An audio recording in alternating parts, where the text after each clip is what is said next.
కాబట్టి గ్రహాణాంగారకేణీవ పీడితామివ రోహిణీం అశ్రుపూర్ణముఖీం దీనాం కృశాం అనసనేన చ శోకధ్యానపరాం దీనాం నిత్యం దుఃఖపరాయణం. నిత్యం ప్రతిరోజు ఆవిడ దుఃఖిస్తూనే ఉంది. అంటే ఏ ఒక్కరోజు ఆవిడ మనస్సు ఉపశాంతి పొందలేదు.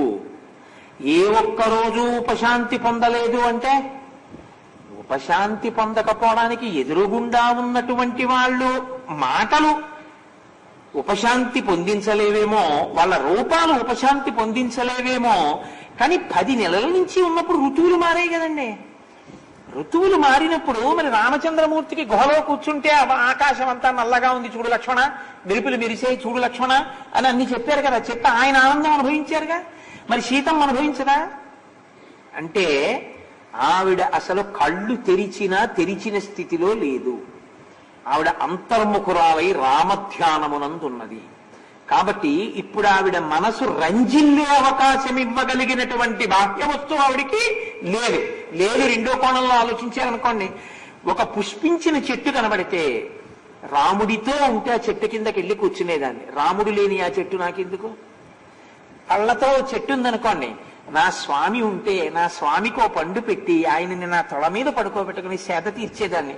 నా స్వామి ఎక్కడున్నారో, నేను కనపడక ఎంత కృషించిపోయారో, ఆవిడ బాధని ఉద్దీపనం చేస్తోంది తప్ప ఆవిడికి ఉపశాంతి ఇవ్వలేకపోయింది. కాబట్టి ఋతువులు మారినా ఎదురుగుండా ఉన్నటువంటివి కొత్త శోభలు సంతరించుకుంటున్నా ఆవిడ మాత్రము శోకమునే పొందుతోంది. ఇది ఆవిడ యొక్క పతిభక్తికి నిరూపణం.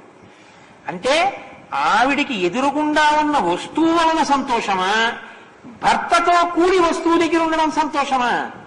భర్తతో ఉంటే వస్తువు సంతోషం తప్ప భర్త పక్కన లేనప్పుడు వస్తువు సంతోషకరమని మీరు అనుకున్నా కొన్ని కోట్ల మందికి సంతోషకరమైన సీతమ్మకి సంతోషకరం కాదు. ఎందుకు కాదు? ఆవిడ పతిభక్తి వలన కాదంతే. ఇది ఆవిడ పాతివ్రత్యానికి నిదర్శనం. ఎన్ని చెప్తారండి, ఎక్కడ సీతమ్మ మహాపతివ్రత అయి ఉన్నది అని చెప్పరు. నిత్యం దుఃఖపరాయణం అంటారు. ఇప్పుడు ఆవిడ అలా అనుభవించకుండా చేసిన వాడి ఖాతాలోకి ఎంత పాపం వెళుతోంది? ఇప్పుడు వెళుతోందా, వెళ్ళటం లేదా? ఇప్పుడు మరి తెగటారిప్పుడు 10 తలకాయలు ఉంటే మాత్రం నిలబడతాయా? ఇక వండేస్తోంది ఆవిడ మృత్యువుని వీడి కోసం. లేదు, వాడే వండుకుంటున్నాడు. కాబట్టి ప్రియం జనమపశ్యంతీం పశ్యంతీం రాక్షసీగణం స్వగణేన మృగీం హీనాం శ్వగనాభివృతామివ. ఆవిడికి ప్రియమైనటువంటి జనమెవరో వాళ్ళు కనపట్టలేదు, ఆవిడికి ప్రియము కానటువంటి జనమెవరో వాళ్ళు చుట్టూ ఉన్నారు.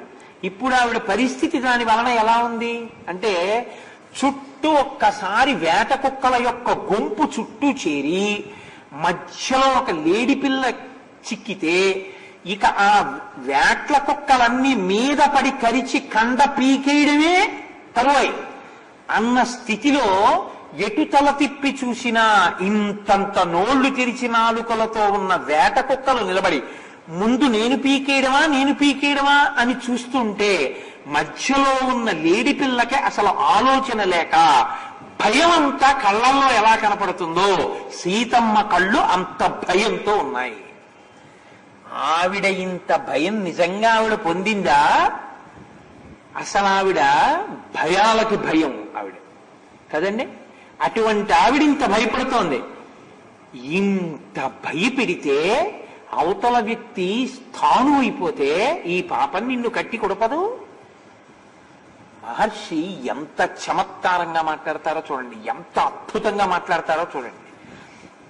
కాబట్టి నీలనాగాభయావేణ్య జగనం గతయైకయా నీలయా నీరదాపాయే వనరాజ్య మహీమివ. శరదృతువులో వృక్షపంక్తులతో కూడుకున్నటువంటి వనం ఎలా ఉంటుందో ఆమె యొక్క జగన భాగము వరకు వేలాడుతున్నటువంటి నల్లని జడ అలా ఉంది. దీన్ని బట్టి ఏమిటి అర్థమవుతోంది? ఆవిడ కబరీబంధ సంస్కారము చేసుకోలేదు, ఆవిడ ఒంటి జడతో ఉండిపోయిందంటే తపస్విని అయి ఉంది. ఆవిడిప్పుడు ఆ జుత్తుని కబరీబంధంగా వేసుకుంది అనుకోండి. సీతమ్మ తల్లికి సహస్రనామాల్లో ఒక నామం, చాలా పెద్ద కబరీబంధం ఉన్న తల్లి అని. స్త్రీ కేశపాశం పురుషుడికి మోహకారకం అని అంటారు. కాదు, పరాశక్తిని చూడగలిగినప్పుడు అది దునోతుద్ధాంతం నస్తులిత దళితేందీవరం అని శంకర భగవత్పాదులు అంటారు. ఆడదాని జుత్తు ఒకవేళ పొడుగ్గా ఉండి కనపడితే ఇది మా పరాశక్తి యొక్క జుత్తు ఇలాగే ఉంటుంది, చంపక శోక పున్నాగ సౌగంధిక లసత్కచ అని. ఓ ఈ జుత్తుకి తలస్నానం చేయించిన తర్వాత సాంబ్రాణి వేసి, అమ్మా నేను ఆ జుత్తు నా చేత్తో పట్టుకుని ముడి వేసి అందులో సంపంగి పూలు తురిమి కనకాంబరాలు పెట్టి మల్లెల దండ పెట్టి నేను నీ కబరీబంధానికి నమస్కారం చేస్తే పారిజాత వృక్షాలు కూడా కోరుకునేటటువంటి నీ జుత్తు సుగంధవాసనలు నేను పీల్చి అమ్మా నీ పాదములకు నమస్కరించగలిగిన రోజెన్నడో అని నువ్వు అనగలిగితే అది నీ మోహానికి కారకం కాదు, ఉత్తరక్షణం నీ అజ్ఞాన ధ్వంసానికి అది కారణం. ఎందుకంటే శంకరులు అన్నారు ఆ మాట, దునోతుద్దాంతం నస్తులిత దళితేందీవరవనం ఘన స్నిగ్ధశ్లక్షణం చికుర నికురంబం తమసివే యదీయం సౌరభ్యం సహజముపలబ్ధం సుమనసౌ వసంతస్మిన్ మన్యే తవ బలమదన వాటీ విటపినాం అన్నారు సౌందర్యలహరి చేస్తూ. నువ్వు మోహం పొందకుండా అలా కాని ఆలోచించగలిగితే నివర్తయ మనోమత్త అంటుంది సీతమ్మ. మనసు తిప్పడంలో ఉందంతే సంస్కారం. తిప్పేవా అభ్యున్నతి, తిప్పలేదా బంధనంలో పడిపోతావు. కాబట్టి ఇప్పుడు ఆవిడ ఒంటి జడ వేసుకుని ఉంది, జుట్టు ముడేసుకోవడానికి కూడా భయమే. కాబట్టి నీలనాగాభయావీణ్యా జగనం గతైకయా సుఖార్హం దుఃఖ సంతప్తాం వ్యసనానామకోవిదాం తాం సమీక్ష విశాలాక్షీం అధికం మలినాం కృషాం. ఆ తల్లి సర్వ సుఖములను పొందడానికి యోగ్యురాలు, కానీ దుఃఖముల పాలయ్యి ఉంది. ఆవిడ చీనాంబరములు కట్టుకుని అలంకారములు పొందడానికి యోగ్యురాలు. అరణ్యవాసం చేస్తున్నా దశరథ మహారాజు గారు అన్ని ఇచ్చారు, కానీ ఆవిడ ఒక మట్టి పట్టిన పుట్టం కట్టుకుంది. ఎంత విచిత్రం! ఆవిడ పొందడానికి యోగ్యత ఉంది, కానీ ఆవిడ పొందలేకుండా ఉంది. ఈ రెండింటికి మధ్య ఏది ఉందనుకోవాలి? ఈశ్వర శాసనం ఉందనుకోవాలి. యోగ్యత ఉండి అనుభవించలేకపోతున్నాడంటే ఈశ్వరుడి యొక్క శాసనం. ఏమిటి ఈశ్వర శాసనం? రావణ మరణం. అందుకని సీతమ్మని తేవడం. ఇది కూడా మీరు అంగీకరించవలసి ఉంటుంది. కాబట్టి తత్తయామాస సీతేతి కారణైరుపపాదిభిః హ్రియమానా తదాతేన రక్షస కామరూపిణ. ఆయన బాగా మనసులో తర్కం చేసుకున్నారు. అంటే చూడగానే సీతమ్మ అనిపిస్తోంది, ఒకవేళ సీతమ్మ కాదేమో అనిపిస్తోంది. తల్లి పెట్టుకున్నటువంటి ఆభరణములు రాముడు చెప్పినవి, ఇక్కడ లేని ఆభరణములు అక్కడ ఋషిముఖ పర్వతం మీద ఉన్నాయి. ఆవిడ పూర్వం ఆభరణములు పెట్టుకున్న చోట్ల మత్సలు పడి ఉన్నాయి, కాబట్టి ఈ తల్లి సీతమ్మే అని మనసులో అనుకుంటున్నారు. తాం నీలకేశీం బింబోస్తీం సుమధ్యాం సుప్రతిష్ఠితాం సీతాం పద్మపలాసాక్షీం మన్మథస్య రతిర్యథ. చాలా గొప్పగా ఉంటాయండి శ్లోకాలు, మనసున్నవాడికి కదిపేసేటటువంటి శ్లోకాలు. ఓ కూతురు పెళ్ళవగానే అమెరికా వెళ్ళిపోయింది. ఏదో 2 ఏళ్ల తర్వాత 3 ఏళ్ల తర్వాత నాన్నగారండి అమెరికా నుంచి వస్తున్నాను అంది. ఎంత సంతోషంగా పెడతారండి తల్లిదండ్రులు విమానాశ్రయానికి. తల్లిదండ్రులు, అత్తమామలు, బంధుగణం, స్నేహితులు అందరూ పెడతారు. ఇప్పుడు కూతురు విమానంలోంచి కిందకి దిగుతోంది అని అలా చూస్తున్నాడు తండ్రి. అమ్మాయి విమానంలోంచి దిగింది, సన్న పడిపోయి ముఖం అంతా ఏదో పొరల కింద అయిపోయి ఆ పిల్ల దిగింది అనుకోండి. వెంటనే తండ్రికి ఏడుపు వచ్చేస్తుంది. అమ్మా ఎలా ఉండేదానివి నాన్న, ఏంటమ్మా ఇలా అయిపోయావు అని హత్తుకుంటాడు ఒక్కసారి.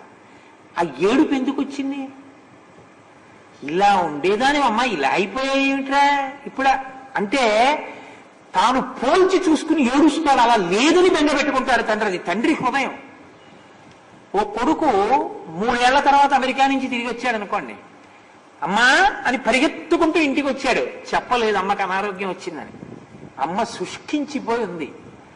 అమ్మా ఎలా ఉండేదానివమ్మా, ఎలా అయిపోయావమ్మా అని వలవల ఏడ్చేశాడు. అమ్మా నాకు తెలియదమ్మా, ఎందుకమ్మా దిక్కుమాలిన ఉద్యోగం అని వలవల ఏడ్చాడు. ఎందుకు ఏడ్చాడు? ఒక్క పోలిక గుండె బద్దలైపోయి ఏడుపు వచ్చేస్తుంది కదండి. పోలిక ఏడుపు తెప్పిస్తుంది ఎప్పుడు? హృదయం ఉంటే. హృదయం లేకపోతే సంతోషంగా ఉంటుంది. బలి చిక్కి చచ్చినా సరే నేను అనుకున్నట్టే ఉండాలని. అది రావణుడు కాదు. అది తట్టుకోలేకపోతే పితృహృదయమో పుత్రహృదయమో అయి ఉండాలి కదండి. ఏమి చూపిస్తారండి మహర్షి. ఇప్పుడు ఆయన పోల్చుకుంటున్నారు పైన కూర్చుని. నా స్వామి రామచంద్రమూర్తి చెప్పింది ఆనాడు లీలగా నేను విమానంలో వెళ్ళిపోతుంటే ఇలా తలెత్తి చూశానంతే. ఆ తల్లి ఒక్క పోలిక.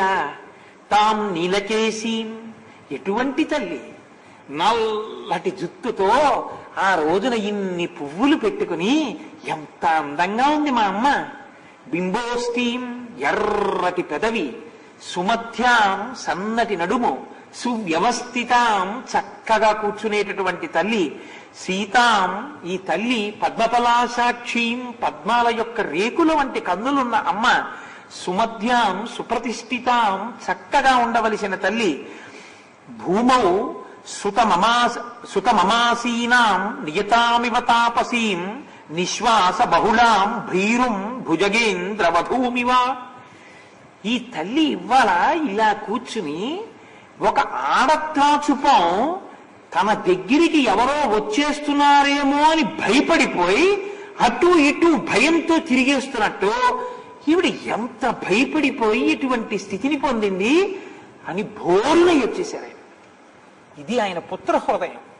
ఎవరాయనకి సీతమ్మ? ఆయన్ని కన్న తల్లా? ఆయన ఎప్పుడన్నా చూశారా? ఆవిడ ఎప్పుడన్నా ఈయనకి ఇంత మజ్జిగ అన్నం పెట్టిందా? ఓ పండిచ్చిందా? కాదు. అమ్మతనాన్ని చూడగలిగారు, అమ్మని చూడగలిగారు. చూసినందుకు ఆయనకి ఏడుపు వచ్చింది. అలా ఏడవగలిగాడు కాబట్టి భవిష్యత్ బ్రహ్మ కాగలిగాడు. అలా ఏడవగలిగిన హృదయం లేనివాడికి 10 తలకాయలున్నా తెగిపోయి. నువ్వు ఎలా ఉండాలో, నీ హృదయం ఎంత కోమలంగా ఉండాలో సంస్కరించుకోవడం నేర్చుకో. అలా ఉండకపోతే ఏదో తప్పు. దాన్ని ఇంకొకళ్ళు సంస్కరించరు, నువ్వు నేర్చుకోవడం మొదలుపెట్టు.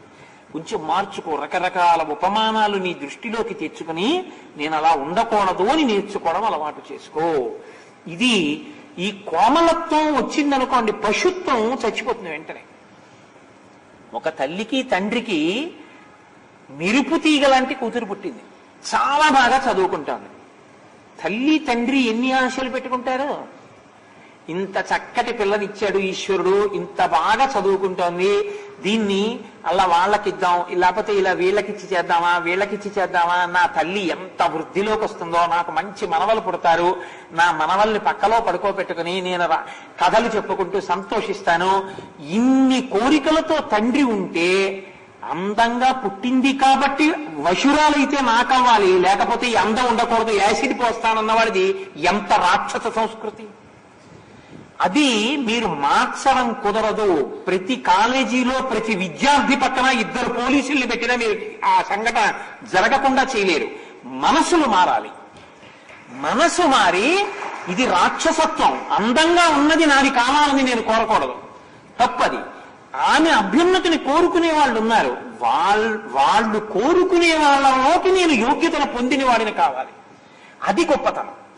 నేను ఆ తల్లిదండ్రులు కోరుకున్న వాళ్ళల్లో నేను ఒకడిని కావాలి, ఆ అర్హతను సంపాదించుకుని ఆమె మెడలో తాళి కట్టాలి అన్న సంస్కృతి పిల్లలలో వస్తే మీరు ఏ చట్టాలు అక్కర్లేదు, ఏ పోలీసులు అక్కర్లేదు. తప్ప ఈ సంస్కృతిని నశింపచేసేవన్నీ మీరు పిల్లలకి చూపించి అవి జరగకుండా ఆపుతారంటే అలా ఆపగలరు? అసలు తప్పెవరిది? అలా పిల్లల సంస్కారం నశించిపోయేటట్టు తయారు చేసి అన్ని చూపించిన వాడెవడో వాడు ఈ తప్పుకి కారకుడు కాదా? మీరు గుండెల మీరు చెయ్యేసుకు చెప్పండి. నేను ధైర్యంగా అంటాను, మీరు అనరు, అంతే తేడా. కాబట్టి ఇప్పుడు ఒక భయపడిపోయిన ఆడ త్రాసు ఎలా ఉందో అలా ఉందా తల్లి. దీన్ని చూసి భాష్పాంబు పరిపూర్ణేన కృష్ణ వక్రాక్షిపక్ష్మణ వదనేనా ప్రసన్నేన నిశ్వసంతీం పునఃపునః. నల్లగా వంకరగా ఉన్నటువంటి ఆవిడ యొక్క కను రెప్పలు కన్నీటి చేత తడిసి ముద్దలైపోయి ఉన్నాయి. ఆ తల్లి వదనేనా ప్రసన్నానేన, ఆవిడ ముఖం అప్రసన్నంగా ఉంది. అంటే స్వస్థతతో శాంతంగా ఆవిడ లేదు, అప్రసన్నంగా ఉండి నిశ్వసంతీం పునఃపునః. ఆవిడ మళ్ళీ అదే పనిగా నిట్టూర్పులు విడిచిపెడుతోంది. భయపడిపోయినటువంటి ఒక ఆడత్రాచుపం ఎంత గిరగిర గిరగిర తిరుగుతుంటుందో అలా తిరుగుతోంది. అస్తమానం ఇటు ఇటు చూస్తోంది. ఇది ఆవిడ ఇలా చూస్తోందని చూపు వెనక ఉన్న మర్మాన్ని చూడగలగడం బుద్ధి వైశిష్ట్యం. ఇది ఒక పట్టానందే విషయం కాదు. ఎందుకు ఆయన అలా అనగలుగుతున్నారో తెలుసా అండి? ఆయన పట్టుకున్నారు ఎక్కడి నుంచి వచ్చింది ఈ పిరికితనం అంటే, కంటికి కనపడినదేదో అదే ఆ వస్తువు అని ఆవిడ నమ్మలేకపోతోంది. ఇప్పుడు నా ఎదురుగుండా మీరు కూర్చున్నారు అనుకోండి, మీరేం నేను నమ్ముతున్నాను, అందుకని నేను ఇలా కూర్చోగలుగుతున్నాను కదండి. నేను ఎప్పుడైనా రామాయణం చెప్పినప్పుడు రాక్షసులు వచ్చి కూర్చుని ఉపన్యాసం అయిపోయిన తర్వాత నా వీపు చీల్చేశారనుకోండి, నువ్వు మమ్మల్ని తిడుతూ ఉపన్యాసాలు చెప్తున్నావు అని, ఆ మర్నాడు సభలోకి వెళ్ళి కూర్చుంటే ఎదురుగుండా నాకు ప్రియమైన వాళ్ళ రూపాల్లో కూర్చున్న వాళ్ళు ఉపన్యాసం అయిన తర్వాత కొట్టారనుకోండి రాక్షస రూపాలతోటి. నా ఎదురుగుండా రామాచారి గారే కూర్చున్నా, విజయ్ కుమార్ గారే కూర్చున్నా, నాకు అనుమానమే వీళ్ళేనా, అయిపోయిన తర్వాత మంగళం చెప్పాక అసలు రూపాల్లోకి వస్తారా అని, నా ఎదురుగుండా ఉన్నది నా ఎదురుగుండా కనపడుతున్నట్టుగా ఉన్నది కనపడుతున్నదే అని నేను నమ్మగలమా? నేను నమ్మలేను. ఎందుకో తెలుసా అండి, నా మనసుకి భయం అలవాటైపోయింది. ఎందుకంటే నా జీవితంలో ఒక సంఘటన అలా జరిగింది, అది మర్చిపోలేనటువంటి భీతిని కల్పించింది. సీతమ్మ జీవితంలో వరుస క్రమంలో జరిగే రెండు. ఒకటి బంగారు చుక్కల జింక. అది జింకే అనుకుంది ఆవిడ. మీరు అలాగే అనాలి రామాయణంలో, అలా అనకపోతే కథకు అందం లేదు. నేను మీకు చెప్పాను. ఇప్పుడు అది జింకే అనుకుంది, కానీ అది జింక కాదు. కాబట్టే ఎత్తుకుపోగలిగాడు మారీచుడు. ఇప్పుడు ఆవిడ అక్కడ భయం పట్టుకుంది. రెండు, సన్యాసి రూపంలో వచ్చాడు రావణుడు. సన్యాసి అంటే ఇక నమ్మనం అనడానికి ఏం లేదు. సన్యాసి అంటే నమ్మేయచ్చు, ఎందుకంటే ఆయనకి ఏ కోరిక ఉండదు కాబట్టి. అలా వచ్చి సీతాపహరణం చేశాడు. ఈ రెండు ఆవిడ మనసులోకి వెళ్ళిన దగ్గర నుంచి ఆవిడ ఎదురుగుండా కనపడినదేదో అది అలా కనపడిన వస్తువే, అది నిజమే అని ఆవిడ నమ్మలేకపోతోంది. ఆవిడ ఎందు అపనమ్మకం ప్రబలిపోయింది ఇప్పుడు. కాబట్టి ఇప్పుడు ఆవిడ దేన్ని కూడా నమ్మదు. ఒకవేళ హనుమే ఎదురుగుండా వచ్చారనుకోండి ఆవిడ నమ్మదు. ఆవిడికి రామనామాంకితమైన ఉంగరం ఇచ్చారనుకోండి ఆవిడ పుచ్చుకోదు. ఒకవేళ శ్రీరామ అని రాసిన ఉంగరం కనపడిన ఆవిడ విసిరేస్తుంది, ఎందుకంటే ఆవిడకి పావులో కనపడుతుంది భయం. సన్యాసి రూపంలో రావణుడు వచ్చిన తర్వాత రామనామాంకితమైన ఉంగరం తేవడం పెద్ద లెక్కండి. అందుకని ఆవిడ నమ్మదు. ఒక వానరుడు వచ్చి దగ్గరగా జరుగుతుంటే ఆ స్పృహ తప్పిపోయింది. అందుకే ఆవిడ వేటు పడిపోయిందంటారు చూసారా ప్రాణం, అంత భయానికి ఆవిడ లోనైపోయింది.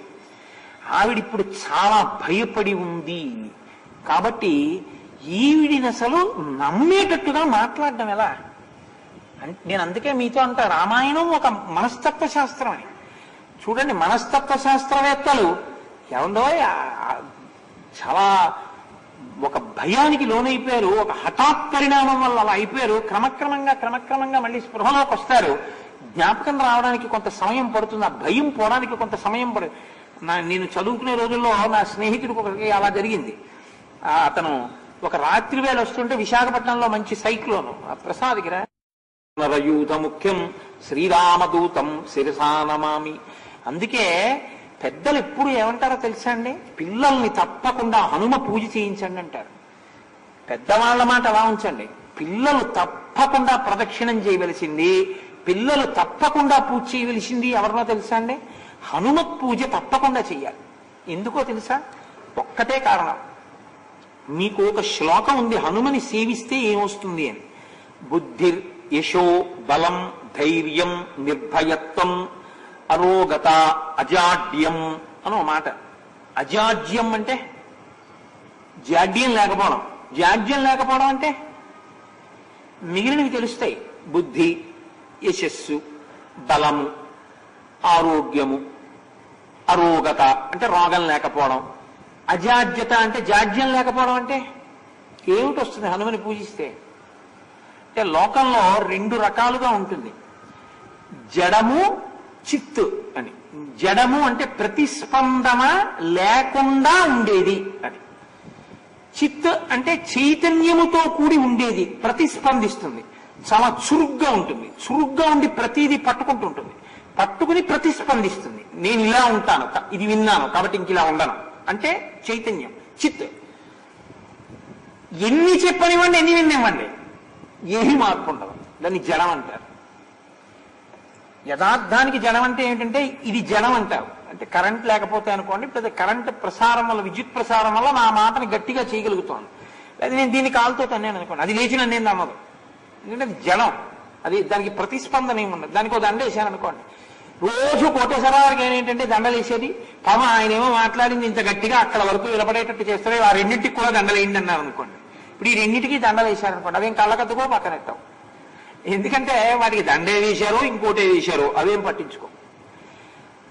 బాగా చెప్పారు అంటే అది కోటేశ్వరరావు గారిలోంచి రామచంద్రమూర్తి చెప్పారు, కీర్తి అయింది.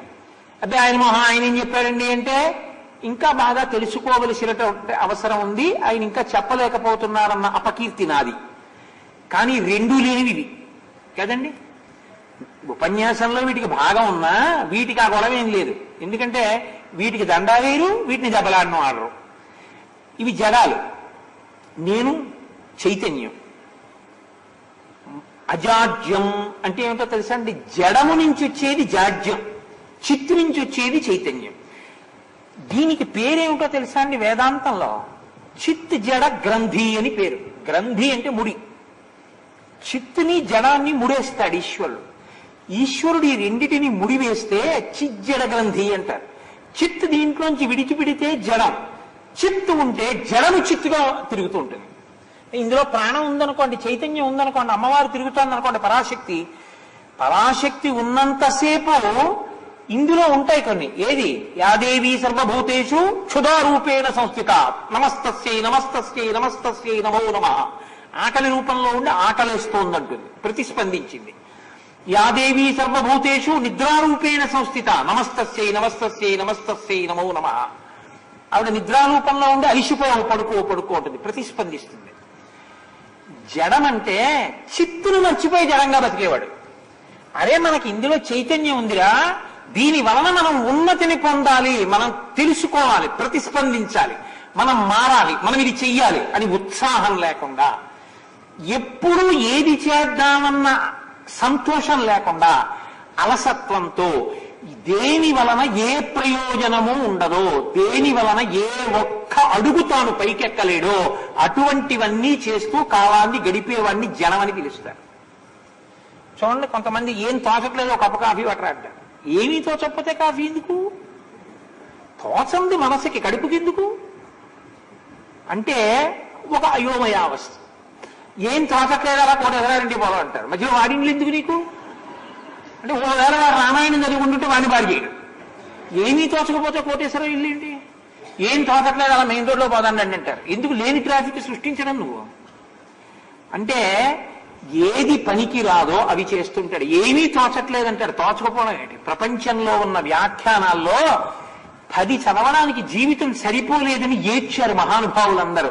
ఒక్క శ్లోకానికి వ్యాఖ్యానం నాకు పూర్తిగా అర్థం అవ్వట్లేదు, ఎంత చదివినా కొత్తది వస్తూనే ఉందని పొంగిపోతున్నారు. అంత పొంగిపోతుంటే నీకేమీ తోచట్లేదా? తోచకపోవడం ఏమిటి? వాడి ఇంటికి వెళ్ళడం ఏమిటి? ఎందుకు వచ్చింది అసలు అలాగా? ఎందుకు వెళ్ళాలి నువ్వు ఇంకొకళ్ళ ఇంటికి?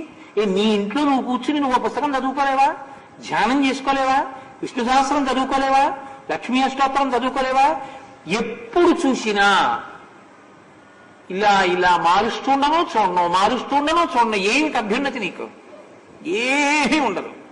దీనికి జడమని పేరు. అంటే కదలటం లేదా? కదులుతున్నాడు. ఉయ్యాల ఎక్కి కాశీ వెళ్తానన్నాడు అనుకోండి. రైలు ఎక్కారు, కదులుతున్నారు, కాశీ వెళ్ళారు. నేను ఉయ్యాలు ఎక్కాను, కదులుతున్నాను, కాశీ వెళ్తానన్నాడు. నాకు టికెట్ అక్కర్లేదండి, నేను కదులుతున్నానా లేదా? మీరు కదిలితే కాశీ వెళ్ళారు, నేను కదులుతున్నాను, ఉయ్యాల ఎక్కి కాశీ వెళ్తానన్నాడు. ఆయన కాశీ వెళ్ళడానికి 2 రోజులు ప్రయాణం చేస్తే వీడు ఉయ్యాలు దిక్కుండా 2 రోజులు ఉయ్యాలు ఊగాడు. ఎక్కడున్నాడు? ఎక్కడెక్కాడో అక్కడే ఉన్నాడు. కాశీ వెళ్ళిన ఆయన ఎక్కినవాడు ఎక్కడ ఉన్నాడు? 2 రోజుల తర్వాత కాశీలో ఉన్నాడు. కదలడం ప్రధానం కాదు, నువ్వు ఎలా కదులుతున్నావు అన్నది ప్రధానం. ఎలా కదులుతున్నావో తెలిసి కదలడం చైతన్యం, ఏదో ఒకలా కదలడం జనం.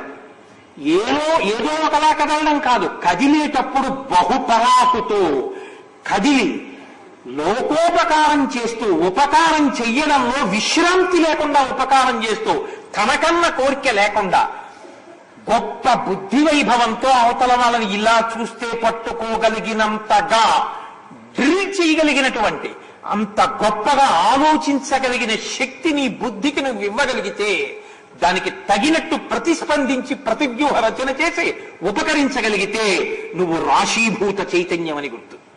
ఈ జడం ఎరగకపోతే ఏమవుతుందో తెలుసా అండి? రేపు పరీక్ష అన్నా ఒక్కసారి స్కోర్ చూస్తానంటాడంతే. వాడికి ఏం పోయింది? 20 ఆడతాడు, 50 ఆడతాడు, డే అండ్ నైట్ ఆడతాడు, 5 days టెస్ట్ ఆడతాడు. వాడికి కోట్లు వస్తాయి, నీకే వస్తాయి, ఉన్న పరీక్ష పోతుంది. ఇది నీ స్పృహలో ఉంటే నువ్వు జాగ్రత్తగా పరీక్షల్లో చూడవు. చూడకుండా ఉండాలంటే నువ్వు చైతన్యం అయి ఉండాలి, జడమై ఉండకూడదు. ఒక్కసారి స్కోర్ చూద్దామని పెట్టానండి, పరీక్ష పోయిందంటే వాడు జడం, వాడి చిజ్జడ గ్రంథిలో వాడు జడమై ఉన్నాడు తప్ప చిత్తుని చిత్తుగా జడాన్ని గెలవడానికి వాడుకోలేడు. ఏమీ ఉండదు. మీరు చూడండి, ఏం చేస్తుంటాడంటే ఎప్పుడూ పడుకుంటాడు, తినేస్తాడు పడుకుంటాడు, టిఫిన్ తింటాడు పడుకుంటాడు, భోజనం చేస్తాడు పడుకుంటాడు, రాత్రి పడుకుంటాడు, పొద్దున్న పడుకుంటాడు. ఎప్పుడు రైలు ఎక్కుతాడు, సామర్లవాడలో దిగవలసి అనకాపల్లిలో లేస్తాడు, టీటీ లేపితే ఏడా నిద్రపడేసిన సార్ అంటాడు. పడుకుని టీటీకి చెప్తాడు, ఇంకోటికి చెప్తాడు. లేకపోతే వాడు పడుకోడు, ఇంకోటి పడుకొని వాడు అప్పుడు సెల్ ఫోన్ లో మొదలు పెడతాడు పడుకుని బెర్త్ మీద. ఏదో అదృష్టవశాత్తు అన్కవర్డ్ ఏరియాస్ అని కొన్ని ఉన్నాయి కాబట్టి పడుకుంటున్నారు. అసలు అన్ని కవర్డ్ ఏరియాస్ అయిపోతే చిత్తశాంతి ఉండదు లోకంలో. కాబట్టి ఇది జడం. ఈ చిత్ జడ గ్రంథిలో జాడ్యం పోయి చైతన్యం రావాలంటే హనుమదుపాసన చెయ్యాలి. హనుమదుపాసన చేస్తే, హనుమకి నమస్కారం చేస్తే ఆయన అనుగ్రహం కలిగిన వాడికి ఏమవుతుందో తెలుసా అండి? అలసట అన్న మాట రాదు దగ్గరికి. అసలు అలసట ఉండదు. మీరు ఏ కార్యం మీద ఉత్సాహంతో కూర్చున్నారో ఆ కార్యాన్ని ఎన్ని గంటలు ఏం చేస్తుండండి మీరు. అలసట అన్న మాట మీకుండాలేమో కానీ ఆ కూర్చున్న ఆయనకి అలసట ఉండదు. అలా పూజ అలా చేస్తాడు, చదువు అలా చదువుకుంటాడు, వ్రాయడం అలా వ్రాస్తాడు, ఆలోచించడం అలా ఆలోచిస్తాడు. ఏదైనా తపస్సే ఆయనకి. శృణ్వం తపః, పఠనం తపః, పూజ తపః, ఏదైనా తపస్సే. అలా ఉంటుంది. ఆ బుర్ర పెట్టగలిగిన శక్తి. జడము నుంచి వీడి చైతన్యంగా ఉంటాడు, వీడి చైతన్యాన్ని మర్చిపోయి జడంగా ఉంటాడు. అంటే ఎప్పుడు పడుకుంటాడు. పడుకుందాం. బయట ఎండగా ఉండి పడుకుంటాడు, బయట చలిగా ఉంటే కొంచెం శీతాకాలంలో ఏమైనా చేస్తాడా? మా బయట చలిండి పడుకుంటాడు. వానాకాలం అసలు గొడవ లేదు, తడిచిపోతాను పడుకుంటాడు. కాబట్టి మనకి ఋతువులన్నీ ఎందుకు పనికి వస్తాయంటే పడుకోవడానికే పనికి వస్తాయి. ఇది పోవాలి, ఈ జాడ్యం పోవాలంటే ఏమన్నారంటే హనుమద్ ఉపాసన చేయవయా అన్నారు. మీకు హనుమత్ స్వరూప భాష సుందరకాండలో కనపడుతుంది. ఆయన చూడ్డం అంటే అలా చూస్తూ ఉంటారు. అందుకే శ్లోకాలుగా మీరు చూడకండి. శ్లోకాలలో హనుమత్ వైభవం ఉంటుంది, శ్లోకాలలో రావణుడి పాపం ఉంటుంది, శ్లోకాలలో సీతా వైభవం ఉంటుంది, శ్లోకాలలో మీకు పాఠాలు ఉంటాయి. అందుకే సుందరకాండ పారాయణ కాండ. కాబట్టి ఇప్పుడు అంటారు తాం స్మృతిమివ సందిగ్ధాం బుద్ధిం నిపతితామివ విహతామివ చ శ్రద్ధాం ఆశాం ప్రతిహతామివ. అయ్యేపోయింది. తాం స్మృతిమివ సందిగ్ధాం. ఇవాళ కాశీ ఉయ్యాల ప్రయాణమే. 15వ సర్గలో మొదలెట్టి 15వ సర్గలోనే ఉన్నాం. తాం స్మృతిమివ సందిగ్ధాం. ఇది సందిగ్ధంలో ఉన్న స్మృతిలా ఉందిట. కొన్ని మీకు బాహ్యంలో దొరికే ఉపమానాలు వేస్తారు, కొన్ని దొరకని ఉపమానాలు వేస్తారు. మీరు ఆలోచిస్తేనే దొరుకుతాయి, ఆలోచించకపోతే దొరకవు. ఒక స్మృతి ఉందనుకోండి, ఆ స్మృతి వాక్యానికి ఇలా చెప్పాలా అలా చెప్పాలా అని మీకు అనుమానం ఉందనుకోండి. ఎందుకంటే అలా ఉంటాయి కొన్ని. మీకు సౌందర్య లహరిలో ఒక శ్లోకం ఉంది. అందులో భ్రౌభుగ్నే కించిత్ భువన భయభంగ వ్యసనిని అని శంకర భగవత్పాదులు శ్లోకం చేశారు. అందులో సవ్యేతరకర గృహీతం రతిపతే అన్నారు. సవ్యము కాని చేత్తో ధనస్సు పట్టుకున్నాడు అన్నారు. సవ్యము కాని చేత్తో అంటే కుడి చేత్తోనా ఎడం చేత్తోనా? ఇప్పుడు నేను ఇలా ఎడం చేత్తో ఏమైనా ఇచ్చాను అనుకోండి, నీ మొహం సవ్యంగా ఇవ్వరా అంటారు, అంటే కుడి చేత్తో ఇస్తాను. కాబట్టి ఇప్పుడు సవ్యేతరకరం అంటే కుడి చెయ్యి కానీ ఎడం చెయ్యి. ఇప్పుడు నేను గుళ్ళోకి వచ్చాను అనుకోండి, ఇలా ప్రదక్షిణానికి ఎడుతున్నాను అనుకోండి, కుడి పక్కన సవ్య ప్రదక్షిణం చేయాలి. అదేమిటంటారు అంటే ఎడం పక్కకి ఎడతాను. ఇప్పుడు ఎడం పక్కన్నా సవ్యమే, కుడి పక్కన్నా సవ్యమే. సంస్కృతంలో సవ్యం అన్న మాటకి కుడి ఎడమ కూడా ఉన్నాయి. ఇప్పుడు సవ్యేతరకర గృహీతం రతిపతే, మన్మధుడు సవ్యం కాని చేత్తో పట్టుకున్నాడు అన్నారు అనుకోండి, మీరు ఉపన్యాసం చెప్పాలి. ఎడం చేత్తో పుచ్చుకున్నాడని చెప్పనా, కుడి చేత్తో పుచ్చుకున్నాడని చెప్పనా? కుడి చేత్తో పుచ్చుకున్నాడని చెప్తే శ్లోకం ఎలా వస్తుంది, ఎడం చేత్తో పుచ్చుకున్నాడని చెప్తే ఎలా వస్తుంది? ఎందుకు స్పష్టంగా చెప్పలేదు ఆయన? దక్షిణం వామం అన్న మాట ఎందుకు వేయలేదు అని మీకే అనుమానంతో ఉందనుకోండి, మీరు ఏం చెప్తారు? ఇంకా అనుమానంతో ఉన్న ఒక మాట లేదా ఒక స్మృతి అనుమానంతో ఉంటే, ఒక గౌతమ స్మృతి, యాజ్ఞవల్క్య స్మృతి, అత్రి స్మృతి, అవి ఏవైనా అనుమానంతో ఉంటే అది ఎలా ఉంటుందో సీతమ్మ అలా ఉంది. ఎంత గొప్ప ఉపమానాలు వేస్తారండి. తాం స్మృతిమివ సందిగ్ధాం వృద్ధిం నిపతితామివ బుద్ధిం నిపతితామివ. చాలా గొప్ప బుద్ధి అయింది. ఆయన్ని చూస్తే ఏమి బుద్ధిమంతుడండి, మహానుభావుడు అనేవారు. అకస్మాత్తుగా ఆయనే మీరు ఊహించలేని రీతిలో కనపడ్డాడు అనుకోండి. అన్ని దుర్వ్యసనాలకి బానిసైపోయాడు. అన్ని దుర్వ్యసనాలకైన బానిసైపోతే ఇప్పుడు ఏమంటారు? అయ్యయ్యయ్యో ఎంత బుద్ధిమంతుడండి, ఇటువంటి వాడు ఇలా అయిపోయాడా అంటే ఎలా ఉంటుందో అలా ఉంది సీతమ్మ. బుద్ధిం నిపతితామివ విహతామివ చ శ్రద్ధాం. శ్రద్ధ చెడిపోతే ఎలా ఉంటుందో అలా ఉంది. శ్రద్ధ అంటే సత్యమన్న బుద్ధి. ఇప్పుడు నేను రామాయణం చెప్తున్నాను అనుకోండి, ఇందులో రెండు కోణాలు ఉంటాయి. ఒకటి, రామాయణ శ్లోకానికి తాత్పర్యం తెలుసుకుని రామాయణం చెప్పడం ఓ పద్ధతి. రామాయణం సత్యము అని నమ్మి రామాయణం చెప్పడం ఒక పద్ధతి. రామాయణము సత్యము అని నేను నమ్మాను అనుకోండి, ఇది నా మీద ప్రభావం చూపించాలి. ఇందులో ఏముందో ఇంకోలా నేను ఉండడానికి నాకు భయం ఉండాలి, అప్పుడు శ్రద్ధ ఉందంటారు. అయ్యో రాస్తారు సరదాగా వాళ్ళు అడిగారని కాసేపు చెప్పొస్తున్నాను అనుకోండి, అప్పుడు దాని తాత్పర్యం చదువుకుని మీకు చెప్పేస్తే చాలు. అప్పుడు మీ మనసు మీద ప్రభావం చూపించాలని నాకేం కోరిక ఉండదు, నా మనసు మీద ప్రభావం చూపిస్తుందన్న నమ్మకం నాకు ఉండదు. ఇది శ్రద్ధ లేకపోవడం. కానీ ఒకనాడు శ్రద్ధ ఉండి ఒకనాడు పోయిందనుకోండి, అది ఎలా ఉంటుందో అలా ఉంది సీతమ్మ. అంటే అసలు గుర్తించడానికి వీలు లేని రీతిలో ఒకసారి సీతమ్మేనా ఒకసారి సీతమ్మే అలా అనిపిస్తోంది ఆవిడ. అంతగా ఆవిడ శుష్కించి ఉంది. కాబట్టి విహతామివ చ శ్రద్ధాం ఆశాం ప్రతిహతామివ. ఆవిడ పెట్టుకున్న ఆశ నెరవేరుతుంది అని అనుకున్నాడు, కానీ అకస్మాత్తుగా ఆ ఆశ నెరవేరకుండా పోయింది. నెరవేరని ఆశ ఎలా ఉంటుందో సీతమ్మ అలా ఉంది. బాష్పాంబు పరిపూర్ణేవ. ఆ కన్నుల వెంట నీరు కారుస్తూ తల్లి భయముతో కూడిన నాగుపావులా త్రాచుపావులా ఉంది. అది ఆయన బుద్ధి యొక్క వైభవం. ఆవిడ ఆ స్థితిలో ఉందని పసిగెడుతున్నారు. పసి కట్టారు కాబట్టే మహానుభావుడు సీతమ్మ తల్లితో అసలు బాహ్యంలోకి ఆవిడ్ని తీసుకొచ్చి బాగా నమ్మకం కలిగిస్తే తప్ప అసలు ఆవిడ చేతిలో ఉంగరాన్ని పెట్టలేదు. అసలు ఆవిడ చేతిలో ఈ స్థితిలో ఉండగా ఉంగరం పెట్టేశారనుకోండి, చాలా మందికి సుందరకాండలో అనుమానం ఏమిటంటే, ఎందుకంటే అంతసేపు ఆయన మాట్లాడడం, వెళ్ళి ఉంగరం చేతిలో పెట్టేస్తే అమ్మ రాముడు పంపించిన ఉంగరం అమ్మ అంటే ఆవిడ నమ్మదా? నమ్మదు. ఆవిడ పరిస్థితి ఇది. నమ్మదు అని ఎంత స్పష్టంగా ఎన్ని సాధికారికమైన సాక్ష్యాల చేత ఆయన నమ్ముతున్నారో చూడండి. ఇది హనుమ యొక్క ప్రజ్ఞ సుందరకాండలో. లేకపోతే హనుమని సేవిస్తే ఇవి వస్తాయని చెప్పడానికి ఆధారం ఉండదు మీకు. కాబట్టి ఇప్పుడు ఆయన నిర్ణయించుకుని ఆ ఆభరణముల యొక్క ఆనవాళ్లు కనపడుతున్నాయి కాబట్టి ఈ తల్లి సీతమ్మే అని రుజువులు కూడా చూసుకుంటున్నారు. చూసుకుని ఆయన ఒక చమత్కారమైనటువంటి ధోరణిలో ఇప్పుడు విషయాన్ని రాముడి వైపు నుంచి తీసుకొచ్చి అంటారు, ఇప్పుడు ఈ సీతమ్మ ఇక్కడ ఇంత ఏడుస్తోంది కదా, ఇంత బాధపడుతోందిగా 10 నెలల నుంచి. 10 నెలల నుంచి బాధపడుతున్నటువంటి సీతమ్మ రెండు జరగాలి. ఒకటి రావణుడికి దక్కాలి, అసంభవం. 2 రాముడికి దక్కాలి, రెండవది సంభవం.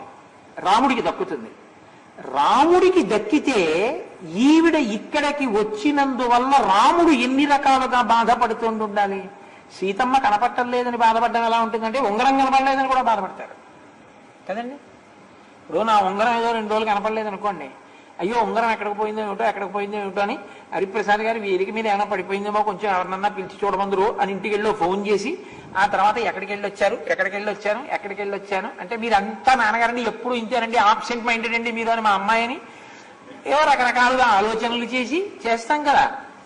ఉంగరం గురించినటువంటి బాధ ఒక్కటే ఉంటుంది, అయ్యో బంగారం పోయిందని అంతే, అంతకన్నా ఇంకేం లేదు. అలాంటి ఉంగరం ఇంకా సృష్టిలో లేదనడానికి ఏం ఉండదు, మళ్ళీ చేయించుకోవచ్చు. బాధల్లో ఏమిటంటే ఉంగరంలో బంగారం ఉంది, ఆ బంగారానికి ఓ విలువ ఉంది, అందులో ఇప్పుడు రేటు పెరిగింది, ఇప్పుడు పోయింది ఉంగరం, అది బాధ కదండి. అంతేనా సీతమ్మ కనపడలేదని రాముడు ఏడిచేది కూడా? ఇంకేమైనా కూడా కారణాలు ఉన్నాయా? ఇప్పుడు ఇంకే కారణాలకి ఏడుస్తున్నాడు అన్నదాన్ని బట్టి రాముడు ఎలాంటి వాడో మీరు నిర్ణయించుకోవాలి. నేను ఏకపత్ని వ్రతం పెట్టుకున్నానండి, ఉన్న ఒక్క పిల్లాన్ని ఎత్తుకుపోయాడు, చచ్చిపోతున్నాను అనుకోండి, మన్మథ బాణాలకన్నాడు అనుకోండి, ఆయనకి అంతే అర్థమైంది సీతమ్మని గుర్తు, అంతే కదా. ఇప్పుడు ఆయనకి కామపత్ని ఇంకేమైనా నా సీతమ్మ, ఆయనకి సీతమ్మ ఏమిటో దాన్ని బట్టి రావణుడికి శిక్ష ఉంటుంది కదండి. ఆయన చాలా రకాలుగా బాధపడుతున్నాడు అనుకోండి, ఆ వ్యగ్రత రావణుణ్ణి ఒక్కడిని విడిచిపెట్టదు, చేరిన వాళ్ళందరినీ చంపేస్తుంది. కాదు ఏదో ఒకలా అనుకోండి, ఓ ఉంగరం కనపడలేదు అనుకోండి, ఆయన ఎవరికో దొరికిందిటండి, ఆయన ఇంట్లో పెట్టుకున్నాక మళ్ళీ 4 రోజులు పోయాక తీసుకొచ్చి పట్టుకొచ్చి ఇచ్చేసేటండనో, లేకపోతే ఏమన్నా ఆయన ఎవరో ఏదో పట్టుకెళ్ళారు వెతుకుతుంటే అని తెలిసింది, వెళ్ళి అడిగాం అది గురువు గారు ఉంగరం, ఆ ఉంగరం తీసుకుంటే చాలా ఇబ్బందులు వస్తాయి తెలుసా నీకు, అందులో ఆయన ఉంగరం కట్టని చెప్పబోతుండగా అలాంటి ఉంగరం తీసుకుని మీ ఇంట్లో పెట్టుకుంటే ఏదో వచ్చేస్తుందని చెప్పామండి, చెప్పి ఇచ్చేసాడండి అన్నారు అనుకోండి. ఇప్పుడు నేనేమంటాను, ఫోన్లెద్దరు సుందరకాండ్ ఇలా కూడా పనికొచ్చిందనమాట అంట కదా, అక్కడతో అయిపోయింది. అంతేనా రాముడు కూడా సీతమ్మ విషయంలో? ఏమి బుద్ధిమతాం వరిష్టం అండి మహానుభావుడు. ఆయన అంటారు స్త్రీ ప్రణష్టేతి కారుణ్యాత్, రాముడు ఎందుకు ఏడుస్తున్నాడో సీతమ్మ గురించి చెప్తున్నారు. ఈ తల్లి గురించి ఎందుకు ఏడుస్తున్నాడో తెలుసా? ఆశ్రితేత్యాన్ నృశంసత పత్నీ నష్టేతి శోకేన ప్రియేతి మదనేన చ. 4 కారణాలకు ఏడుస్తున్నాడు రాముడు, ఈమె కనపడలేదని. ఒకటి స్త్రీ ప్రణష్టేతి కారుణ్యాత్, ఈమె స్త్రీ కాబట్టి ఈమె తనని తాను రక్షించుకోలేదు, తన రక్షణకి రాముడి మీద ఆధారపడింది. రాముడు ఉండగా నాకేమవుతుంది అని నమ్మింది ఆవిడ. ఇప్పుడు ఆవిడ నమ్మింది కాబట్టి ఆవిడ తప్పు చేసిందా చేయలేదా వేరే విషయం, రక్షించడం నా కర్తవ్యం. అలా నన్ను నమ్మి వచ్చిన స్త్రీని నేను రక్షించలేకపోయాను కాబట్టి ఇప్పుడు అయ్యో నన్ను నమ్మి ఎంత బాధపడుతోందో, నన్ను నమ్మినందుకు ఇన్ని కష్టాలు వచ్చాయి. ఇప్పుడు ఆయనకి చాలా జాలిగా ఉంది సీతమ్మ మీద, నా వల్ల ఇన్ని బాధలు పడుతున్నావా అని. ఆశ్రితేత్యాం నృశంస్యత, తనని ఆశ్రయించింది ఆవిడ. నువ్వు నా భర్తవయ్యా, నేను నీ పక్కన ఉంటే నాకు సంతోషం, నువ్వు లేని అయోధ్య కాదు అడవి అంది. అలా తనని ఆశ్రయించి అనుగమించి వచ్చినటువంటి స్త్రీ రావణుడు ఎత్తుకుపోయి 10 నెలలైంది, తాను జాడ కనిపెట్టలేకపోయాడు. ఇప్పుడు ఆయన దయతో ఉన్నాడు సీతమ్మ మీద.